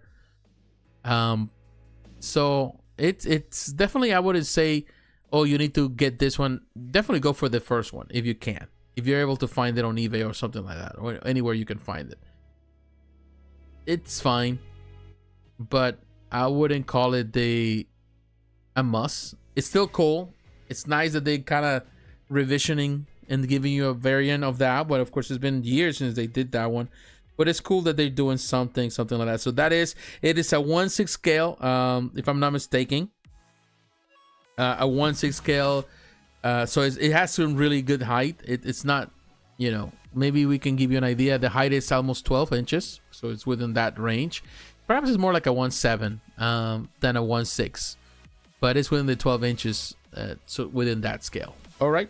So, okay, so we're moving for that. I want to take you now. Let's going to go to First for Figures. I want to take you there because, of course, First for Figures is doing also releases this week. And we're going to look at the stuff they're offering. They have this Ed and Ein. But we're going to look before we get into... maybe we do Ed and Ein first, just to starting. Yeah, this is the thing that just went out on pre-order this week. But we're going to look at this one here. This 1/8 exclusive edition. There's two, of course. You can get the exclusive edition only here. It's not the first time that they have done Ed and Ein. They have done a quarter scale statue, if I'm not mistaken, maybe 3-4 years ago. This is the 1/8. It's not the same statue that's been, you know, reduced in size. It just has different things. Now the exclusive here, as you can see, but let's look at some of the details. Again, if you pre-order early, First for Figures always offers a discount. They always offer like an early pre-order gift or whatever. They give you some type of 20% off. Oh no, $20 off from the original price. So that is something that you can take note. Here you can see some of the details there. The exclusive First for Figures is proud to introduce the latest 1/scale resin statue collectible Ed and Ein, also known as Edward. Let's see. Okay, so let's see. It has the premium painted resin statue. They all painted. They're not garage kits, so I don't know why they add that. Highly detailed base inspired by Cowboy, Bebop, of course. The characters from there. Limited edition numbering, authentication card, extra interchangeable left hand for Ed, and extra interchangeable head for Ed and Ein. So, try to see what's the difference between that. We're going to look in a moment here. We're going to look at the pictures. So, you get the extra interchangeable head for Ed and Ein, which I think is really, really cool. I think both heads are great. You have the Ed and Ein 1/8 resin paint, which says it has the same details. The base is cool. Nice concept. The art is also on the base. Ein looks really great. You also have interchangeable left hand for Ed. And the dog looks great too. You know, with the different portraits. Ein has always been a cool dog. That is a cool concept. Very nice statue 1/8. It's not a big statue, but definitely a very cool depiction of Ed and Ein. Or Ein. Einstein. So that is really, really cool for that one. And if this is just the exclusive version, exclusive edition, the regular doesn't have the interchangeable portrait. So just keep that in mind. That's all the difference. It's just the portrait, the arms. So the interchangeable parts are what makes it exclusive. So yeah, I would say for that, you go pay the extra $20 and you go for that one. So that is cool. Now, the other one that was released, and now Ed and Ein is available at Sideshow, but the Sheika Slate, I think that's what you call it, is not available at Sideshow. I think it's only here. This is The Legend of Zelda Breath of the Wild. The exclusive edition here, it's $64. You get a $35 off. You get $35 off if you pre-order directly here within that window. Of course, here you have, this one comes with light up features. It has the certificate of authenticity, something that you did, base with limited edition numbering, of course the box and all that. So it kind of give you all the ins and outs of this piece, as you can see. Trying to get out of this picture. Here we can get. So when you look at the pictures here with the light up feature, I would say that this is not something that is a must in my book. Unless you are a hardcore, Breath of the Wild, hardcore Zelda fan, Legend of Zelda fan, they have to have everything Legend of Zelda. So, yeah, this is kind of cool. Definitely for the people who love this game a lot, which is one of the greatest games, in my opinion, of the Zelda, created by, from the Legend of Zelda collection. And it's one of the modern games. The ladder feature looks cool. You can see. I would say one thing about Figzero figures is how much they respect the source material and how invested they are into this gaming collections, that they want to always, they give you the true stuff. They don't change, they don't deviate, they don't add anything different. I would say that they don't do anything that goes away of what you see on the screen when you're playing the video games. And I think on the TV shows too, on the animated series or the stuff that they produce, also they're animated, that is animated, manga, related or anime related. And I like that. I think that is important because at the end of the day, what collectors want with anything is to have something that represents that in a visual way on a 3D format to represent what you play on the video games. And I think on that, Figzero Figures does a really nice job in doing so. So this is cool. Again, nice light up features. You can go for the exclusive edition so you can get all the perks and stuff, all the extra things, the light ups and all that kind of stuff. I think the difference with that on the original, it's of course the packaging is always different, but it's not like a major thing to me. It's just, I think it's the light up feature that exists on the other one, some of the features that the other one has. So I definitely, you would have to go for that particular one. All right, my friends, so we're moving that. I want to come to a spec fiction. This is going to be the first time during the night that we're going to come here, because I want to talk about but before we get there, I want to say to all of you, my friends, thank you very much for your support. It's always a pleasure. Let me drink some water. Oh, man, it hurts to be sitting down for so long. And I think my throat has been giving me a hard time. Like I feel like phlegm building up. And that's because, of course, we starting spring, so there's a lot of pollen in the air. And I feel that, and the weather's been changing. It's been here, it gets a little warm, then it gets cold again, then it rains and it's wet. So I can feel it.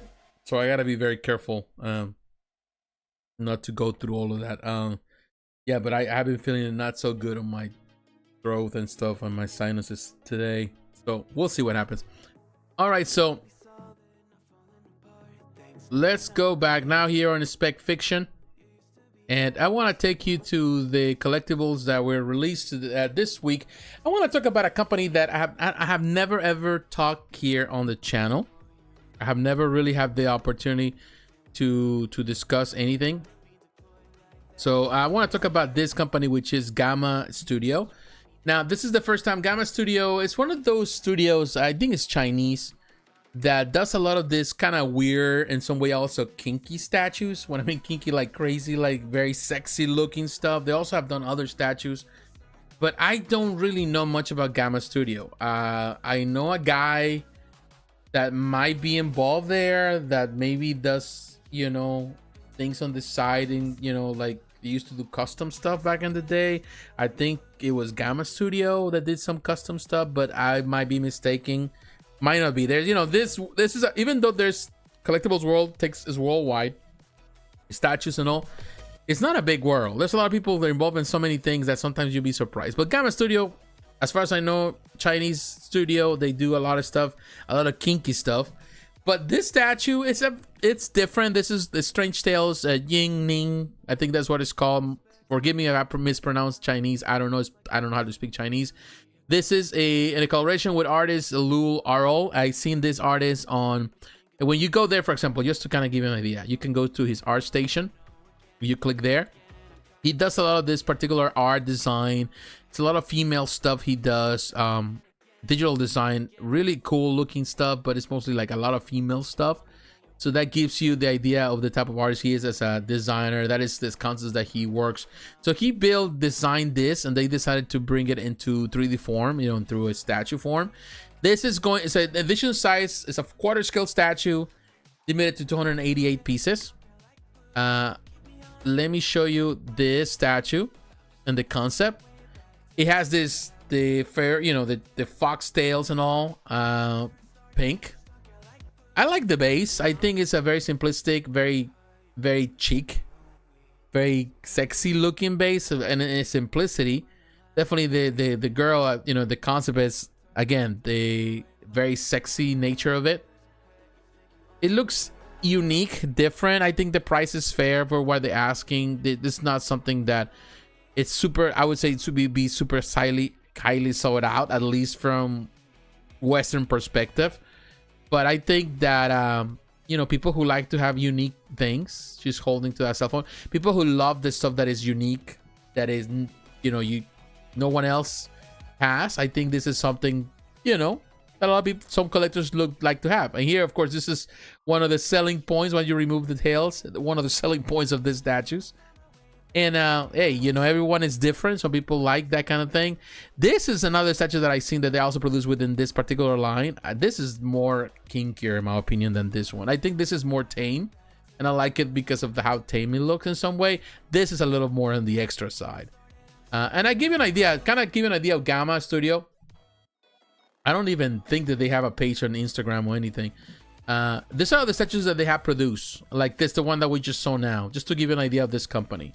Quarter scale 2, Fox Spirit, very, very kind of naughty type of statue, as you can see, for obvious reasons. This is something that would never fly here in my house. Never fly. My wife would kill me if I ever do something like this. Yeah, and you can see why. So I'm gonna definitely, this is not for it's not meant for children for sure. But this is a statue that, you know, is there. And let me show you the other one, Micro Monster. You know, this is another one. You know, this is, you know, more power to you. You love this kind of stuff, more power to you. This is not something that I personally, you know, that I love. I know sometimes when you go to statue groups, there are a lot of people that they like this kind of stuff. Sometimes I found it weird, in my opinion. But I try not to, you know, see if, you know, like everyone else, I'm a guy, I like girls, but, you know, I just like more the art that is, in my opinion, personally, for me, art that is a bit more, I wouldn't say tame, but it's a bit more sophisticated in some way. I could call it that. There's other words that it escapes my mind, that at least, you know, it's a little more classy. I like classy stuff. You know, there's another one here, another quarter scale statue. I think this one can be undressed. I don't know. They what they do is they do a lot of concepts. You know, concepts with, you know, artists, you know, with doing things. They visualize these ideas, and as you can see, they do this series that they're doing here. So they visualize things and they create art. You know, it's amazing. I'm not gonna deny it. The sculpture is great. You know, the concept that they use, the artists that they use, The edition size is very small, so again, this is a very collectible item. You know, this is for a niche group and very unique in style. This is another one, and again, this is not for everyone, but it looks cool. You know, I think the sculpt looks great. So all of these pieces, as you can see, they're on pre-order right now. None of them have been released yet. So that's another risk that sometimes you gotta take with some of these companies. Well, actually, this one, it's about to be released, but all of them are on the pre-order list right here. So a new studio, how important, how big, you know, how good this art, I don't know. We will have to wait and see until we start getting to see people reviewing them. Then we'll know how good they are, if this company is actually for real. At least that the stuff that they're producing is to the quality that they are. At least you can see right here on these prototypes, I guess. All right, so that's Gamma Studio. Now let's go with one of the big hitters. Let's go back to Sideshow Collectibles. We will be back actually here to Spec Fiction. But I want to come to Sideshow so we can look at Elektra. Elektra, this is one of the big tickets tonight. We talked about it last week. We like it. You know, I think it's great. I'm looking at the piece and the stuff and the details here, just to give you an idea. Daniel Danco Angelosi, this is an Italian sculptor, and he has worked for Infinite Statue. He has done other things for other companies and things in Europe. This is he does digital stuff. I think he also has done traditional stuff. I think that Danco is a phenomenal sculptor, and I think he did a fantastic. Ian McDonald's the designer here. Chi Zuma the painter. As always, Chi do great. And of course, the Sideshow design development involved in this one. Now, the price doesn't surprise me. Some people act like it's a surprising thing. $740. In my opinion, it's the standard price now for Sideshow. I'm not surprised. I think this is what we now can expect for this type of scale. That's what we can expect. Now, some people were critical about the portrait. I have no problem with the portrait. I think Danco really represented the work. Of course, Elektra has this very Mediterranean look because that's how she was introduced, the Greek look. And Danco, being an Italian sculptor, he understands better than most sculptors, at least here in other parts of the world, the look of a Mediterranean girl. I think he did a fantastic job. It looks the part. Even the eyebrows are thicker, as a lot of Mediterranean people do have thick eyebrows. I do have thick eyebrows too. But a lot of people who have Mediterranean blood, or people who they do have that. The girls do, you know, like Arab, Mediterranean. It's just the way it is. I think it looks great. In my opinion, it's a great concept. It's not. This is the thing. Sometimes what Sideshow does, or they do certain statues, the concept is more, you know, kind of more into like the pretty girl posing for the camera. Some companies do that a lot. Even XM Studios does that. Like a more boring face. You're doing an action thing. You're in action, but you have this boring face, like you're bored to death, you know. And that really doesn't look good, in my opinion, because I like when there's action that you are in the action. And I feel that with this statue, with Elektra, she is in the action. She's fighting members of the hand. You know, people say, but why she's not looking down instead of looking up? First and foremost, it's not practical to have her looking down, because then you're not gonna be able to see her face. You know, that's first and foremost. And you know, there's no way for you to enjoy to see her face. Now, this is the type of statue. So looking down makes no sense. Sometimes people want things to be so practical. They are too practical in their way of thinking that they don't see that actually is your practical way of thinking actually takes away from the art, or the concept of the art, or the desire of the artist to represent a scene that goes beyond what you're seeing. You know, because in this case it's a battle. You only see these members of the hand at the, you know, under her. She's on top of them, but she's looking to the front. So that means that she's looking at someone else, another person. She already kind of took, as any good fighter, she already took care of those three. You know, she's just measuring the next move. She's going towards the next person in front of her. And you know, there's something that actually somebody mentioned on Facebook group, and I'm totally with that explanation too. I think, and I don't remember the name of the person, so kudos to that person. I'm sorry if I don't remember the name. He explained it that way, and in my mind I'm thinking, like, you're totally right. You're really accurate on this. You're really getting it. I feel that she is looking at the next opponent, and I think she's doing a really, really nice job. It looks great, and I find her face very amusing. I think in the strength of this character, I can find it very, very sexy. Look at that, the size. Those members of the High, you know, she already kind of battled them. She already won that battle with them, you know, because she is counting the move. She's battled multiple members of the hand. This is the thing. When I look at Frank Miller's, when the introduction of Elektra, when she's fighting alongside Daredevil against the hand, you can see that movement. You can see how she's fighting. She is such a excellent fighter hand-to-hand combat. In hand-to-hand combat, she's one of the best fighters, and it's good. I don't like even the way they did the rope, the thing around her. Some people don't like it because it's too long. Seems unpractical. I like it because it really adds more detail, in my opinion, more artistic touch to that particular scene, make it look more flowy, which in my opinion is good. You know, at the end of the day, this represents characters in comics, and I'm just blown away by this. I like the hair. Look at the paint job on that hair. It looks great. Yeah, again, the people are gonna complain about the face, but to me, she looks phenomenal. She looks like a warrior. She doesn't look like, oh, you're damsel in distress, you know, kind of getting there, bored, she's doing her nails or something. No, she looks like she's in battle, and that looks the way it's supposed to look. Oh, now I can see that there's actually more members of the hand. There's 2 there at the bottom. They're already taken care of. The one at the top are the ones that are actually getting destroyed, and she's just looking forward to the next person in line. So she is ready to pound it. You know, she's pounding everyone. Look at that face. That even the smile, the way she's kind of like.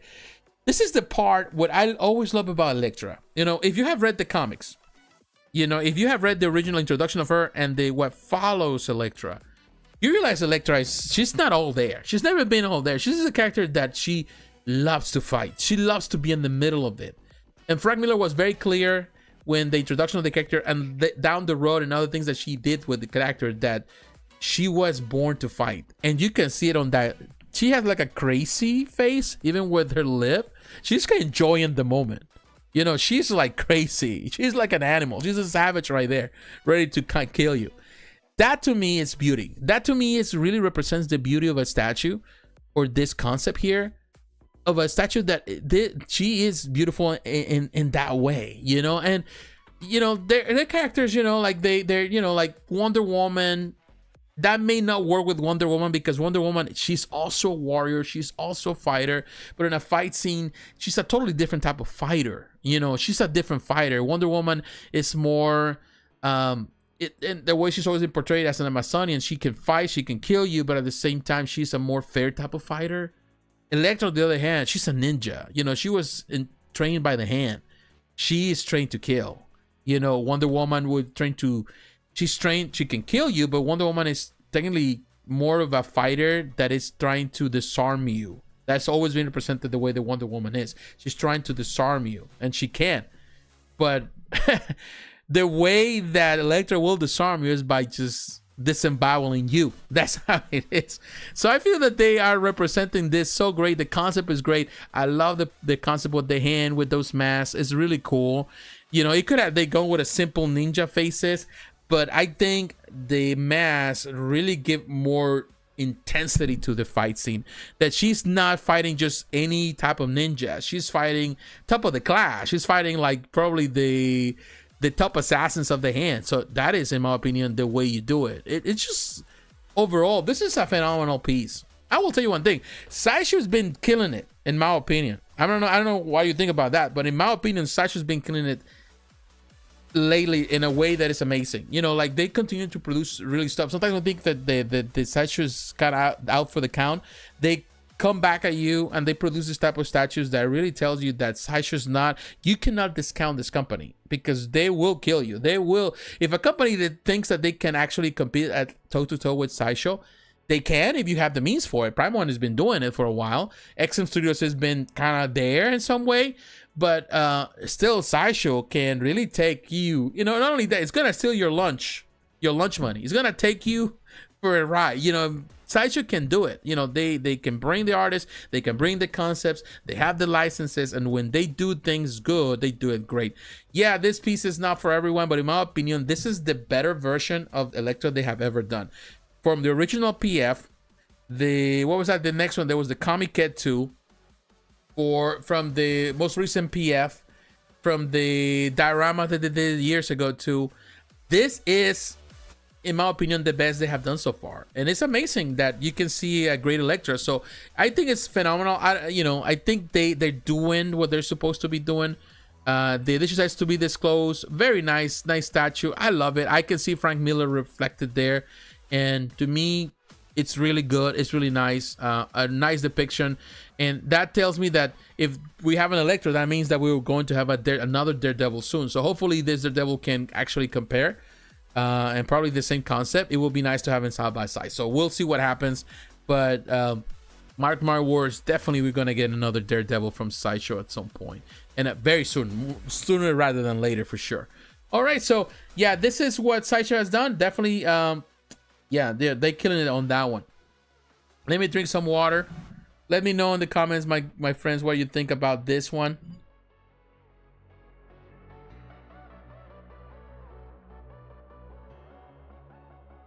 Oh, water's so good.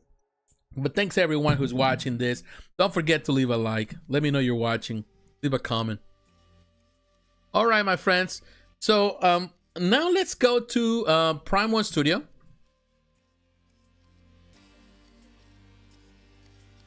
And we're going to talk about Poison Ivy. But before we talk about Poison Ivy, let's talk about this Velociraptor for Jurassic Park 3.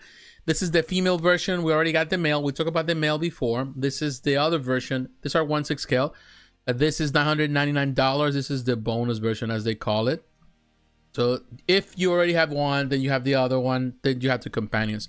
The bonus part is that you get these eggs, you know, that go. There's only one egg that goes, or that you can have as a companion piece. That is cool. Here you can see the bonus. The bonus even has its own base, which is cool. So you can actually display it not all together. You can actually display it on the side. But very cool. You know, very different. Of course, he has the same type of concept of the base that they have done before. But it does have the plants and all that. Even some eggs there. Things are a bit different there. And actually, the eggs that we say is from someone else. That's not even her eggs. Those are her eggs, I think. Yeah, that's what appears so. Looking at the dimensions, 44 centimeters, which is a little less than half a meter, which is pretty. It's tall. It's tall. The whip is 41 centimeters, 56 centimeters. You can see this is a piece that definitely dimension-wise is pretty long. And the price really reflects that. It's a long piece. Very nice concept as the female. Looks very different than the male in some way. Here you can see with the male. We talked about it before, but you know, there's some differences in the look. Man, both pieces come together. This is the thing. What you thought it would be one, now you have two. Now, if you want to have the full package, then definitely you're going to have to buy two. And in my opinion, it looks great, man. It looks really cool as a concept. Both together right there. The whole setup, what they do, even the bases kind of combine together side by side. That is, in my opinion, one of the greatest things. I like the way they do it. I will tell you this, and I say it again. Prime 1 Studio is the best right now, and perhaps the best so far company that is doing Jurassic Park stuff. Of course, other companies went out the window. Other companies are no longer here. But I would say that definitely Prime 1 Studio knows how to respect the source material and bring you that excitement. Some of these are just phenomenal. I think these are phenomenal. Jurassic Park 3 is not really necessarily my favorite of the whole franchise. Probably the least favorite. I would say the least. But it could be there, up there. It'd be close. But it looks good. And I love the way they've been doing this basis. I love that they add that touch of the detail, the name tag, of course, the logo.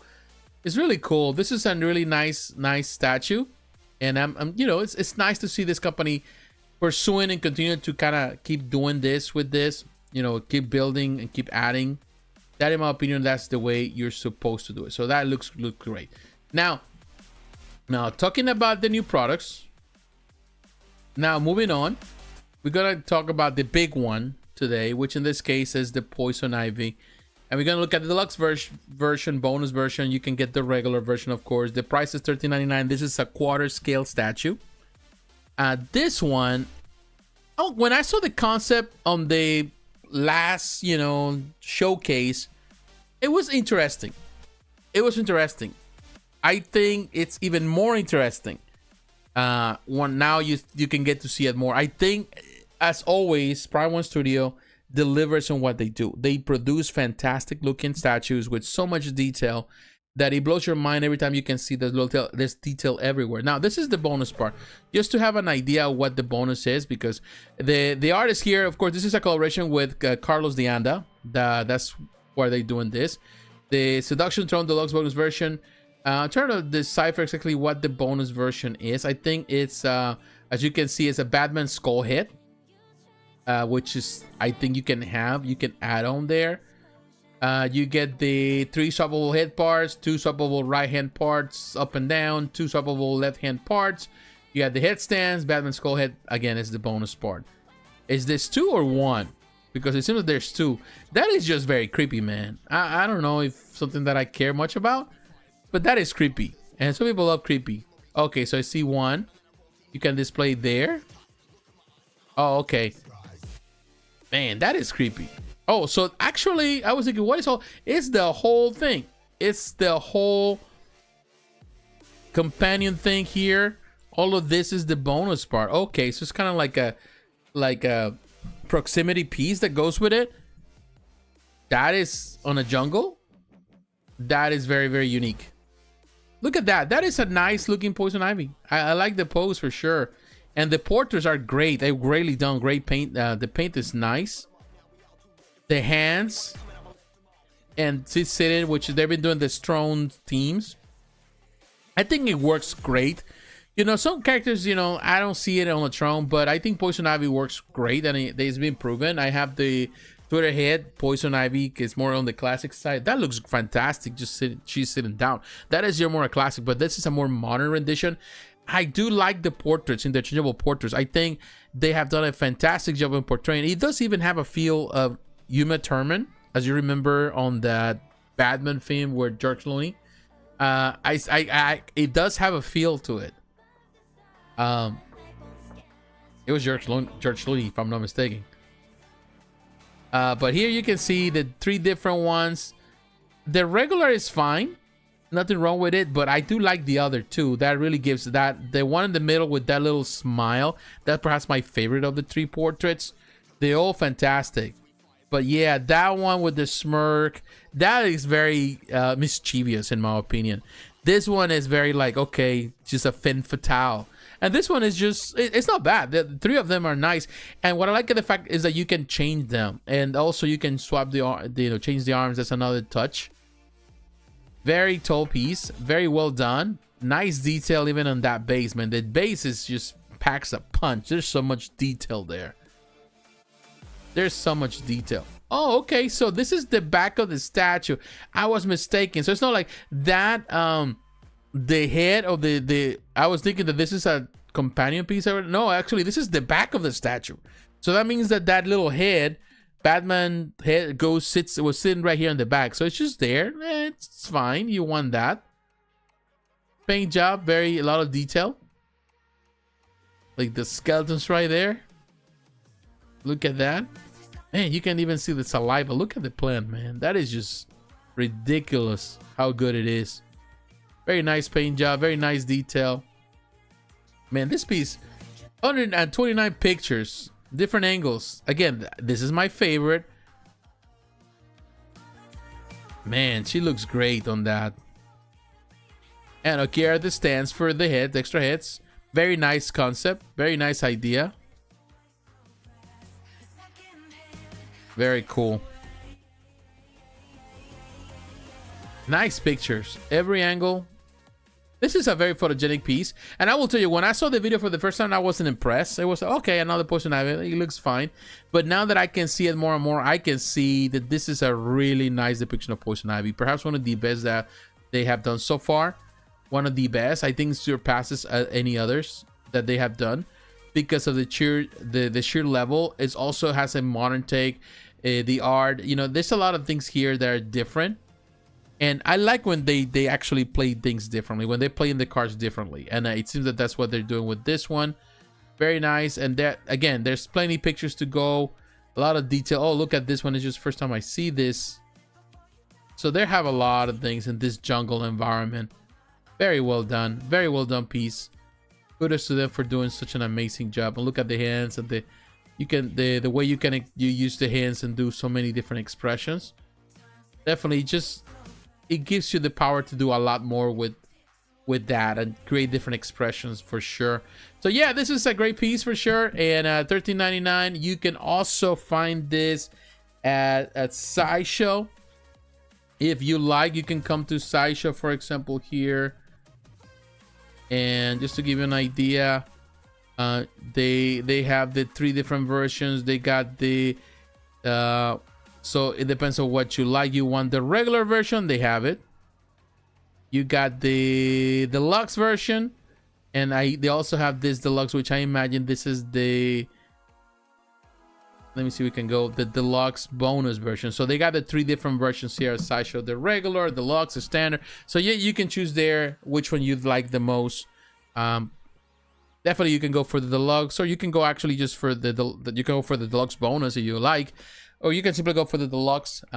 You know, the only bonus version would be that little the skull, Batman skull. That's about it. That's anything, and it sits in somewhere in the back, so it's not like it's gonna be visible at all times. All right, so this is where we're looking at Primal Studio. Let me take you back to in this case we're coming to Spec Fiction.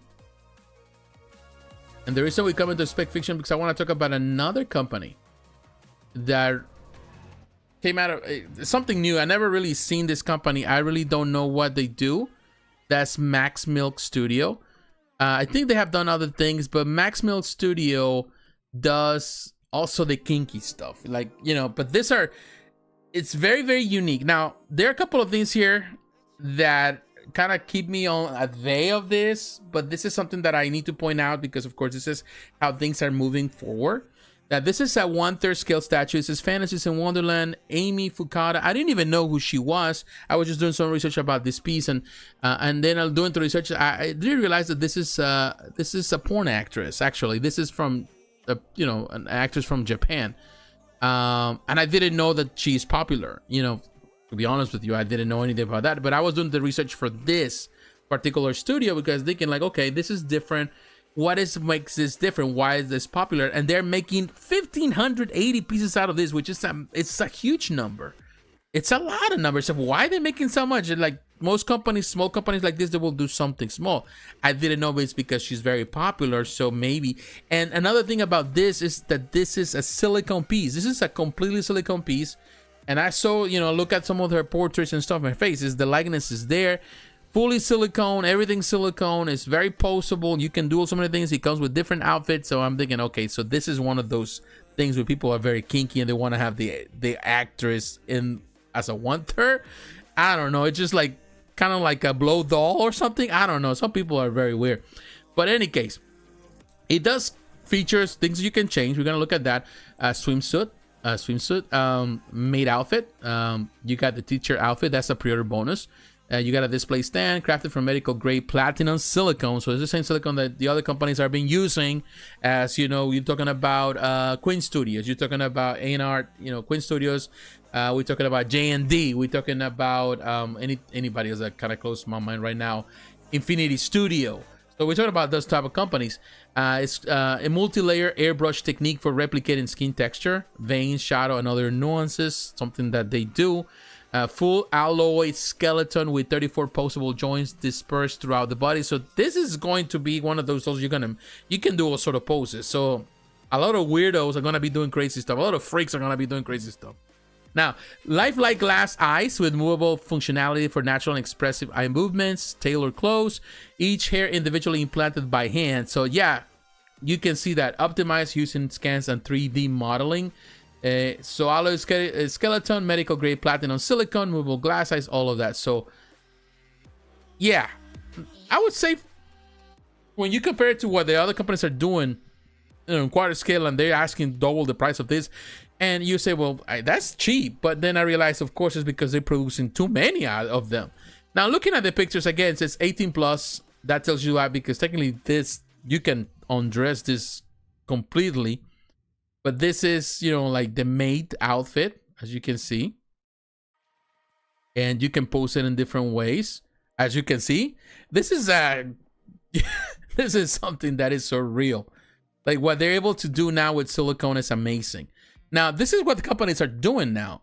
My point is that what we're going to see in 5 years from now, we're going to see a lot of companies producing statues in silicone, which already see it. If this small producers are already producing at this quantity and this level, and they are bold enough to produce this high numbers, it means that there's a demand. Here you can see, you can undress this, you can put it in different ways. This surpasses anything the Hot Toys does. You know, we're going to see, and we're already seeing companies like J&D, of course, Queen Studios with InArt doing this type of silicone little figures. So it's getting bigger and bigger. It's going to be quarter scale. We're seeing that with J&D. We're going to see now 1/3.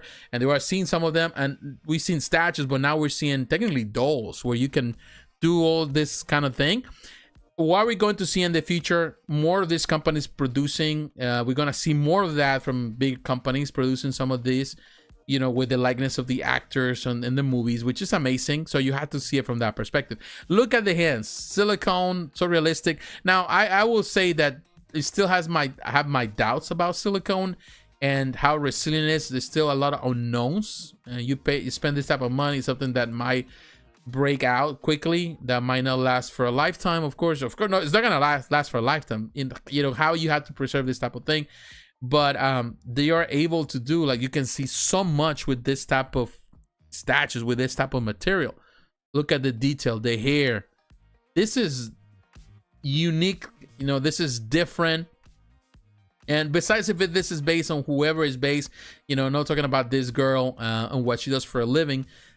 It just, to me, what I really hear is not because of her. In reality, I'm here because looking at this really brings me to the reality that we're moving into new directions. And yes, companies are doing so many things in order to bring these collectibles to life, and some of these collectibles are becoming lifelike, you know. And this is a lifelike big figure that you can display as a statue. It's just unique. It's just unique. And this company, I don't know much about them. I don't know where they're more than likely in China.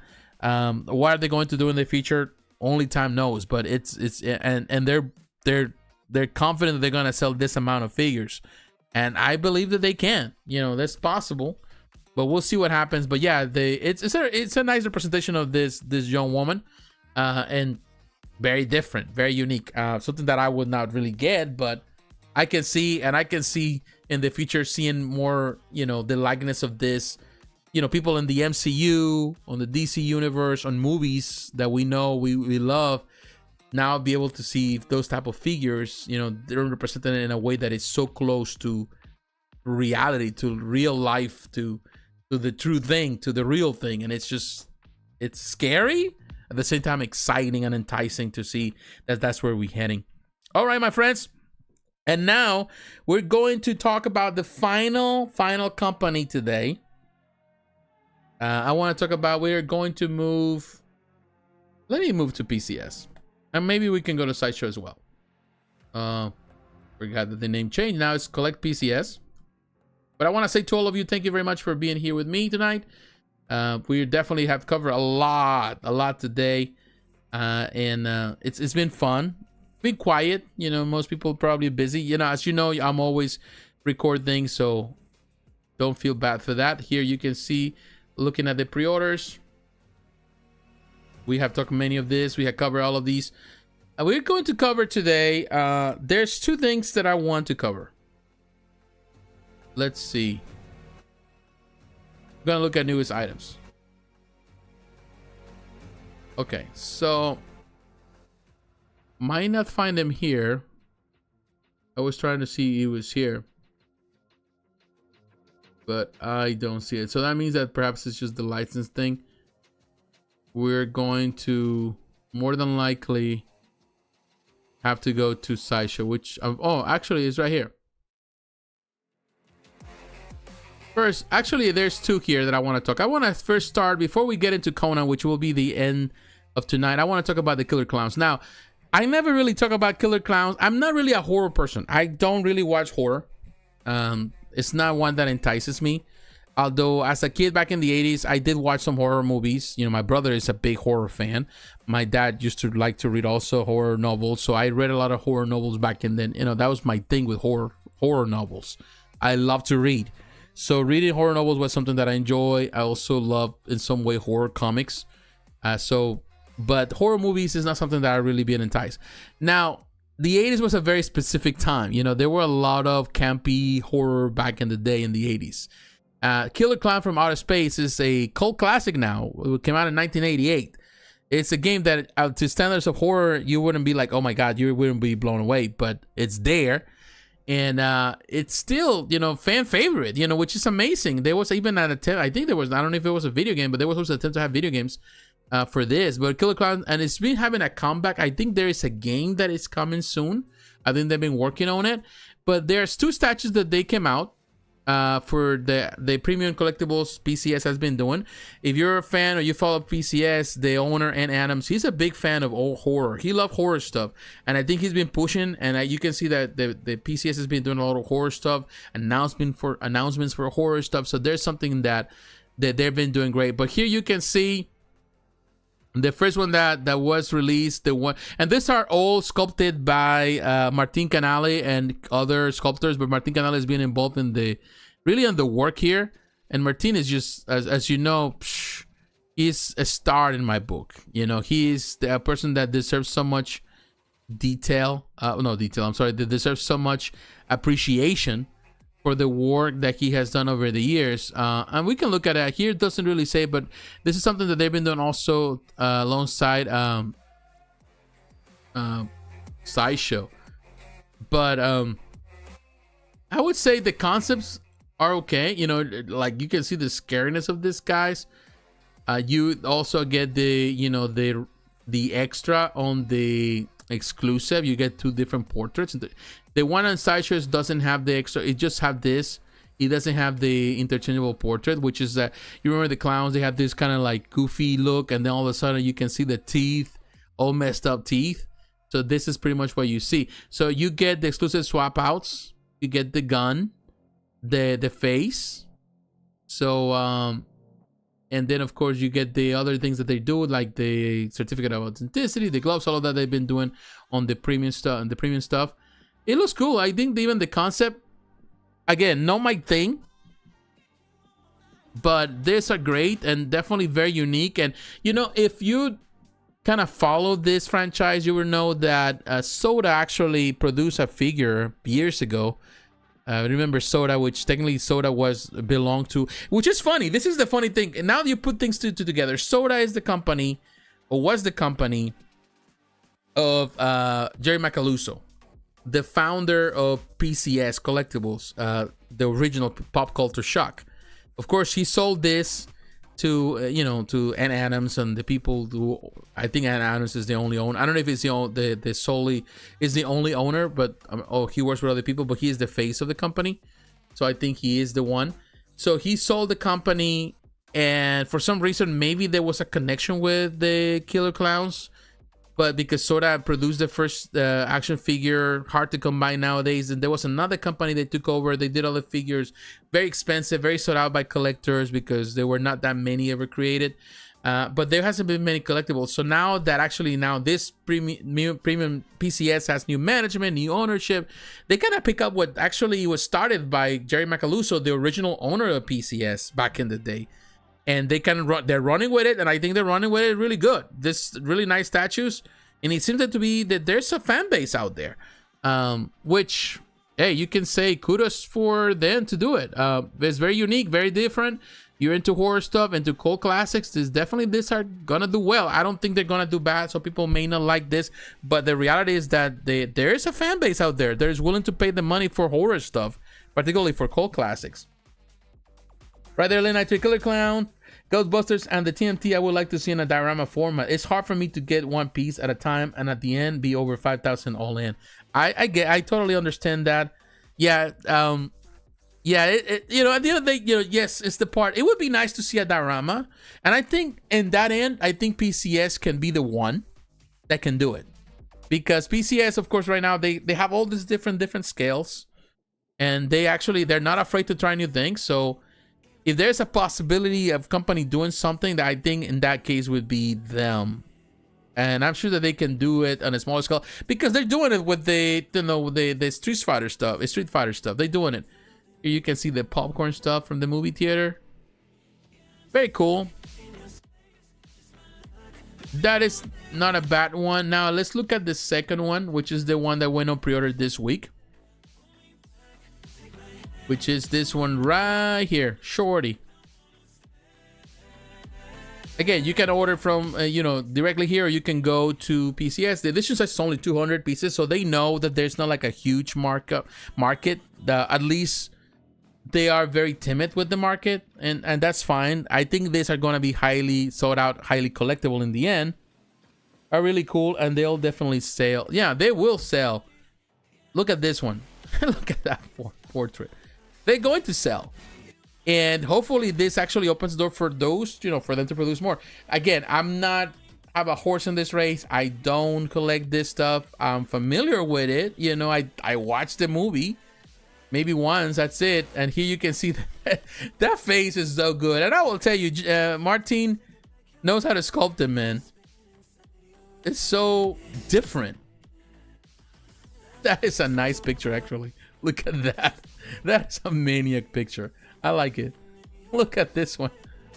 Oh, he looks so happy. You know, he looks like he's not gonna harm you. He's just giving you a pie. Look at that. That is too good. I would say kudos to PCS for doing stuff like this, man. I would say this year has been the year of PCS. They've been kind of killing it with the stuff they're doing it. They have something for everyone. Yeah, the risk is that you are running yourself thin by doing all of this. But there is, what's your one Marvel character you want PCS to make? What is my character? Thinking about it. Let me think about it while I do this, because that is a toughie question. That is a tough question. We can look at it in a moment and see what. Maybe because there's so many. That would be hard to say. Let me think about it for a moment. That is a good question. Thank you, Adonis. All right, so this is the one, and let me take you to Sideshow, kind of like give you an idea. Maybe we can look here at.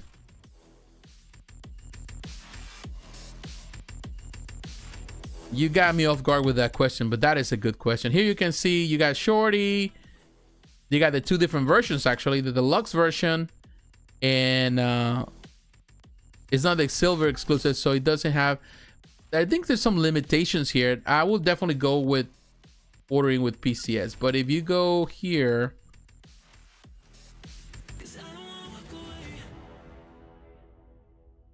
with this one on the details, let me see if I can see the artist, because I know it's Martin Canali doing some of it, but also there's also you also had Ricardo Lopez. So there's two, Ricardo and Martin. They're working together on this, and we want to give him credit because I think they have done a really nice job. Martin Canali knows how to do, and Ricardo's been involved in this 4 statues with PCS, which is great. I'm not as familiar with Ricardo's work, but I think that he's doing a really nice job. And I would say Martin Canali has always been like the father, the mentors to so many great sculptors like Guillermo Barbiero, Daniel Bell, so many people that he has mentored over the years, and now they're doing fantastic. Martin is just kind of like the guy that introduced him into Sideshow, into doing more things, and then you can get to see a lot. And many artists that have worked with Martin, they have done really, they live in a mark. So many that escape my mind right now, but there's so many, and they're doing fantastic work. All right, so looking at that, let me go back to PCS, because we're gonna look at Conan, and I'm still thinking about that question. I haven't answered that yet, but I'm gonna answer it for you. Now you got Conan. There's 2 different versions. 1/3, half a scale on this one. Now there's 2 different ones. There's you got the one that the painted one, of course, from the movie, and the painted markings and stuff. I like this statue. I wish it was not that big. I wish it was a quarter scale. It does have the 2 different bases. You got the skull base, looks great, and then the temple base, which has this little marble in it. 46 inches in height. It's pretty tall. It's pretty tall. And 42 inches also. I think it's just counting. The 42 is to the top of the head, and the 46 is to the tip of the spear right there, of the sword. So you get the interchangeable parts, as you can see. The gold exclusive is a choice of vase. So that means that if you get the gold exclusive, that means that you get the 2 bases. Okay. Father's Atlantean sword with sword base accessory. So you can actually have also something to display the sword when you lay it right there flat on the ground. That's cool. I like this one. I like this one actually. I think they're both great. There was some criticism, and I read some of the comments. People were criticizing the portrait, saying that it was not as good. And of course, they're using some examples from the past of what PCS has been with the, the sculpts on the portraits. You gotta be fair with this. This is a polystone statue, and the polystone statues, no matter what, and even if you try to compare this with Blissway, I see people comparing with Blissway. Blissway is a company that does hybrid statues, so that means that they do the PVC portraits, which allow for them to do more of that detail, have like the type of hot toy type of look, and you can get away with a lot more with those portraits. With a fully polystone statue, it's a lot harder and more complicated to really bring that likeness. I think they are doing it really nice here. It has the different swords, as you can see. So I don't see the problem. I can see the look of the young Arnold. It's there. If you don't see it, then I'm sorry. There's something that you gotta do in order to improve your eyesight, because I totally can see Conan. Is it 100%? Is not. Again, it's made out of polystone. If you want realistic, then you have to go with like what the stuff they're doing now, as we saw with this company just now, with the silicone stuff that is just blowing my mind. And we're gonna get that. We're gonna get at some point. Believe me on this. We're gonna get silicone statues of Conan at some point. But for a polystone statue, I think this is great. I don't see anything wrong with it. Yeah, you can nitpick a little bit, and yes, there's always gonna be some loss of quality when you go from the prototype to the final product, what you get from the factories, and PCS has been kind of infamous for that. But at the same time, not all the pieces have been the same way. Not all of them. I think this is great. It's a nice museum pose, nice detail on this one. I haven't decided which one I like the more, this or the other. We're gonna look at that in a moment. But I can see the portrait, nice paint job. It really brings that image of the movie in my view. When I'm looking at it, I can see the movie. I feel that it really represents that. Very nice paint job. The painter here did just a terrific job. Very nice. And look at the sword. Look at me go back. Look at the really nice job. Very nice detail there. Very cool. They actually sculpted the lines where you have to paint, which kind of helps. Some people might not like that because it seems like they're tapped into his body, but it's not. It's just that. But it helps the painter. And of course, you get the mixed media. Very nice work on it. I do like the base. I like that marble look on the base, and the serpent and the bronze look too.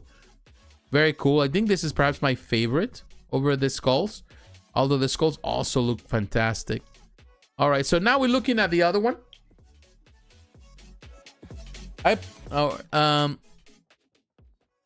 This is another one. Wow. This looks good. Actually, this one looks better with the skulls. But you also get the choice. I can see that, man. It looks really, really good. This is a nice statue. This is the type of statue, I will tell you this. I don't have a personal gym.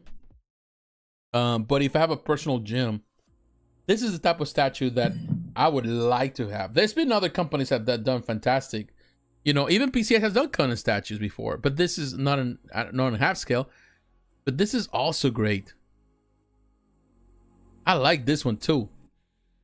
Now I'm torn. I don't know which one is best. And this is the point where you end up saying, well, grab two. Each one. Although I do like this base more, the skull base for this particular depiction here. He looks really nice. It looks terrific, man. He looks great. Very young Arnold. There's no doubt that it's Arnold. Really well done. Nice paint job too. You know, I like it. A polystone statue really done right. His musculature, the back, his clothing. Very nice. Nice detail.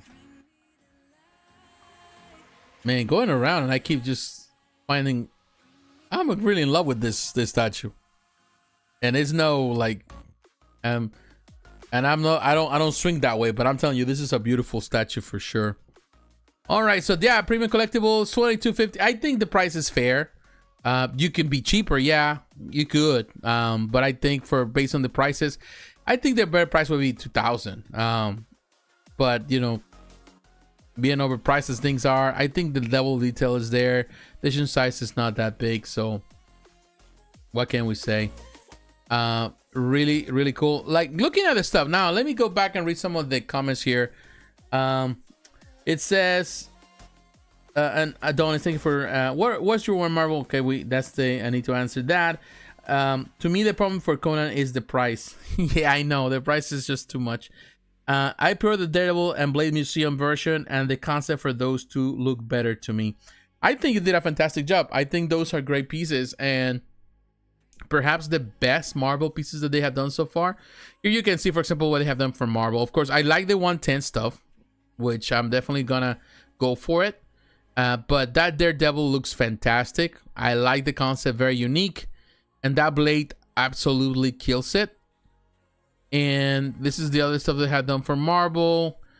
Storm, I think that Storm looks phenomenal as well. Really nice concept. What characters you would like to see? You see Black Panther, we have seen that. You have seen other things. That Wolverine is also good. I think there's here you can see all the stuff they have done, the Venom pool, all of that. I personally, if I have to choose a character that would be nice to see, I will probably say it would be nice for them to do a Hulk. And I'm sure that they will do a Hulk because they've been doing the Avengers. Iron Man. I think any of the characters of the Avengers will be great for them to see. But if I have to choose, I personally would like to see a Spider-Man. You know, that would be great. Like a 1/6 scale Spider-Man. I will definitely like to see that. Not based on the Gamerverse, but something more classic looking. That I would love to see. They have done really fantastic. I'm with you on that. I think from all the Marvel stuff that they have done so far, I think the ones that are the most impressive is definitely Daredevil. Great concept. And definitely Blade. It would be nice if they can do also, I don't know. It's just hard to tell because I think they've been doing like this 110s are nice. I like the 110, but yeah, I would like to see maybe Spider-Man or a Hulk. That would be great to see what they come up with a Hulk, a huge Hulk. I think they can do it. Now, before I kind of let you go on this, let me kind of take you to Facebook because there's something else before we kind of let it go of Prime PCS.